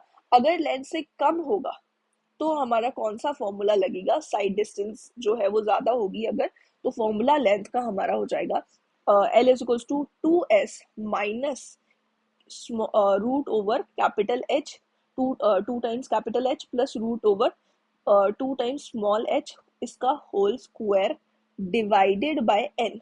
ठीक है, ये फॉर्मूला हो जाएगा, और इसको ही हम मॉडिफाई करेंगे स्टॉपिंग साइड डिस्टेंस के केस में, ये बन जाएगा 2s माइनस 4.4 अपॉन एन, और ओवरटेकिंग साइड डिस्टेंस के केस में ये बन जाएगा 2s माइनस 9.6 अपॉन एन। ठीक है, तो ये हमारे फॉर्मूलाज हो गए। और ओवरटेकिंग साइड डिस्टेंस के केस में यहाँ पे क्वेश्चन में पूछा हो गया है, और हमारा जो फॉर्मूला हम यूज करेंगे ना, हम पहले फर्स्ट ये वाला फॉर्मूला देखेंगे चेक करके, अगर इसका आंसर गलत आया, मतलब लेंथ की वैल्यू कम आ गई, तो हम फॉर्मूला को, दूसरे वाले फॉर्मूला को यूज करेंगे। तो एन की वैल्यू हमारी कितनी आई है, 3%। ठीक है, तो ये आ गया 3/100, और स्टॉपिंग साइड डिस्टेंस हमें कितना दिया गया है, 500, और ओवरटेकिंग साइड डिस्टेंस 500 दिया गया है। 500 का स्क्वायर डिवाइडेड बाय 9.6, इसकी वैल्यू आ रही है 781.25 मीटर। ठीक है, इसकी ये हमारी वैल्यू आ जाती है। ठीक है, तो यहाँ पे लेंथ जो है हमारी वो स्टॉपिंग साइड डिस्टेंस से ज्यादा आई है, इसका मतलब हमारा जो आंसर है वो सही है, 781 हमारा मीटर। ये वाला ऑप्शन बी पार्ट सही हो जाएगा। ठीक है, नेक्स्ट क्वेश्चन है question number 199। Which of the following pair is not correctly match, इसमें से कौन सा पेयर करेक्टली मैच नहीं है। हॉरिजॉन्टल कर्व के केस में सुपर एलिवेशन आती है, ये बिल्कुल सही है। हमारा जो हॉरिजॉन्टल कर्व होगा, इस तरीके से हमारा एक कर्व्ड रोड है। ठीक है, और यहाँ पे इस आउटर पोर्शन को हमें रेज करना पड़ेगा कुछ एक हाइट पे। ठीक है, ये हमने सपोज इतनी डेप्थ इसकी रेज कर दी, और ये हमारा इस तरीके का कर्व हमने बनाया इसको रेज करके। ठीक है, तो इसी चीज को जो हमने रेज करा है, इस चीज को हम सुपर एलिवेशन बोल देते हैं। ठीक है, तो ये सही है, हॉरिजॉन्टल कर्व के केस में हमें सुपर एलिवेशन प्रोवाइड करनी होती है। ठीक है, तो यही क्वेश्चन फिर से आ गया, ये सही है। Origin and destination studies required desire line. ठीक है, तो ये भी ऑप्शन सही है। जब हम ट्रैफिक पढ़ते हैं ना, ये क्वेश्चन वैसे तो ट्रैफिक का है, तो उसमें हम पढ़ते हैं कि ओरिजिन और डेस्टिनेशन स्टडीज है, इसमें डिजायर लाइंस की रिक्वायरमेंट होती है, मतलब हम उसकी स्टडी करते हैं। डिजायर लाइंस में जो उसकी लेंथ होगी ना, मतलब नंबर ऑफ ट्रिप्स, उसकी हेल्प से हम लोग फाइंड मतलब उसकी विड्थ जो होगी, थिकनेस जो होगी, अगर डिजायर लाइन सपोज एक ऐसी डिजायर लाइन है और एक दूसरी वाली ऐसी है, मतलब इस वाली की थिकनेस ज्यादा है, इसका मतलब इसकी नंबर ऑफ ट्रिप्स ज्यादा है। इसकी थिकनेस कम है, मतलब इसमें नंबर ऑफ ट्रिप्स जो है वो कम रही है, इसलिए इसकी थिकनेस कम है। ठीक है, सपोज ये दो जगह थी जहां पे हमें जाना था, आने और जाने वाली दोनों डायरेक्शंस को हमने काउंट करके इसकी थिकनेस लिखी है। ठीक है, तो सपोज इसकी थिकनेस जो है वो ज्यादा है और इस वाली की कम है, तो कम जिसकी थिकनेस है उसमें मतलब नंबर ऑफ ट्रिप्स कम हो जाती है। ठीक है, तो इसका मतलब यहाँ पे डिजायर लाइंस जो होंगी वो ओरिजिन एंड डेस्टिनेशन स्टडीज में होती है। ठीक है, नेक्स्ट ऑप्शन सी है लॉस एंजलिस टेस्ट, जिससे हमें हार्डनेस ऑफ एग्रीगेट पता चलती है। Los Angeles test, Dorry abrasion test और डॉवल एब्रेशन टेस्ट, ये तीनों टेस्ट होते हैं जिससे हमें वियर एंड टीयर ये हमें पता चलता है। ठीक है, एग्रीगेट का, तो मतलब ये हार्डनेस के लिए यूजफुल हो जाते हैं। ठीक है, और नेक्स्ट ऑप्शन है कि साउंडनेस जो टेस्ट है उससे हमें प्योरिटी ऑफ बिट्यूमिन पता चलता है। तो साउंडनेस टेस्ट जो होता है ना वो वेदरिंग रेजिस्टेंस के लिए होता है। ठीक है, प्योरिटी ऑफ बिट्यूमिन के लिए वो नहीं होता है, तो ये ऑप्शन डी जो है ना ये गलत हो जाता है। ठीक है, तो ये जो हमारा है इसमें डी पार्ट हमारा जो सही आंसर ये हो जाएगा। ठीक है, ये हमारा आंसर है, ये सारे के सारे ऑप्शंस असली में सही थे पहले वाले। ठीक है, तो डी पार्ट हमारा आंसर हो गया। नेक्स्ट क्वेश्चन है which of the following expression gives intermediate sight distance as per IRC standards. इसमें से कौन सा इंटरमीडिएट साइड डिस्टेंस हमें बताता है? तो SSD यहाँ पे स्टॉपिंग साइड डिस्टेंस है, OSD ओवरटेकिंग साइड डिस्टेंस है। इंटरमीडिएट साइड डिस्टेंस जो होता है ना, अगर हम इंटरमीडिएट साइड डिस्टेंस अगर हम ओवरटेकिंग साइड डिस्टेंस नहीं प्रोवाइड कर पा रहे हैं ना, तो हम क्या करेंगे, इंटरमीडिएट साइड डिस्टेंस प्रोवाइड करेंगे, ठीक है। तो इसको लेकिन इसकी जो वैल्यू हम लोग लेते हैं ना, वो 2 टाइम्स स्टॉपिंग साइड डिस्टेंस के बराबर हम लोग लेते हैं। प्रोवाइड हम इसको ओवरटेकिंग साइड डिस्टेंस की जगह कर रहे हैं, लेकिन हम इसकी वैल्यू जो है वो 2 टाइम्स स्टॉपिंग साइड डिस्टेंस के बराबर लेते हैं, तो इसकी वैल्यू हो जाएगी 2 टाइम्स SSD, ठीक है। तो ये हमारा आंसर हो गया, आंसर ए पार्ट हो जाएगा।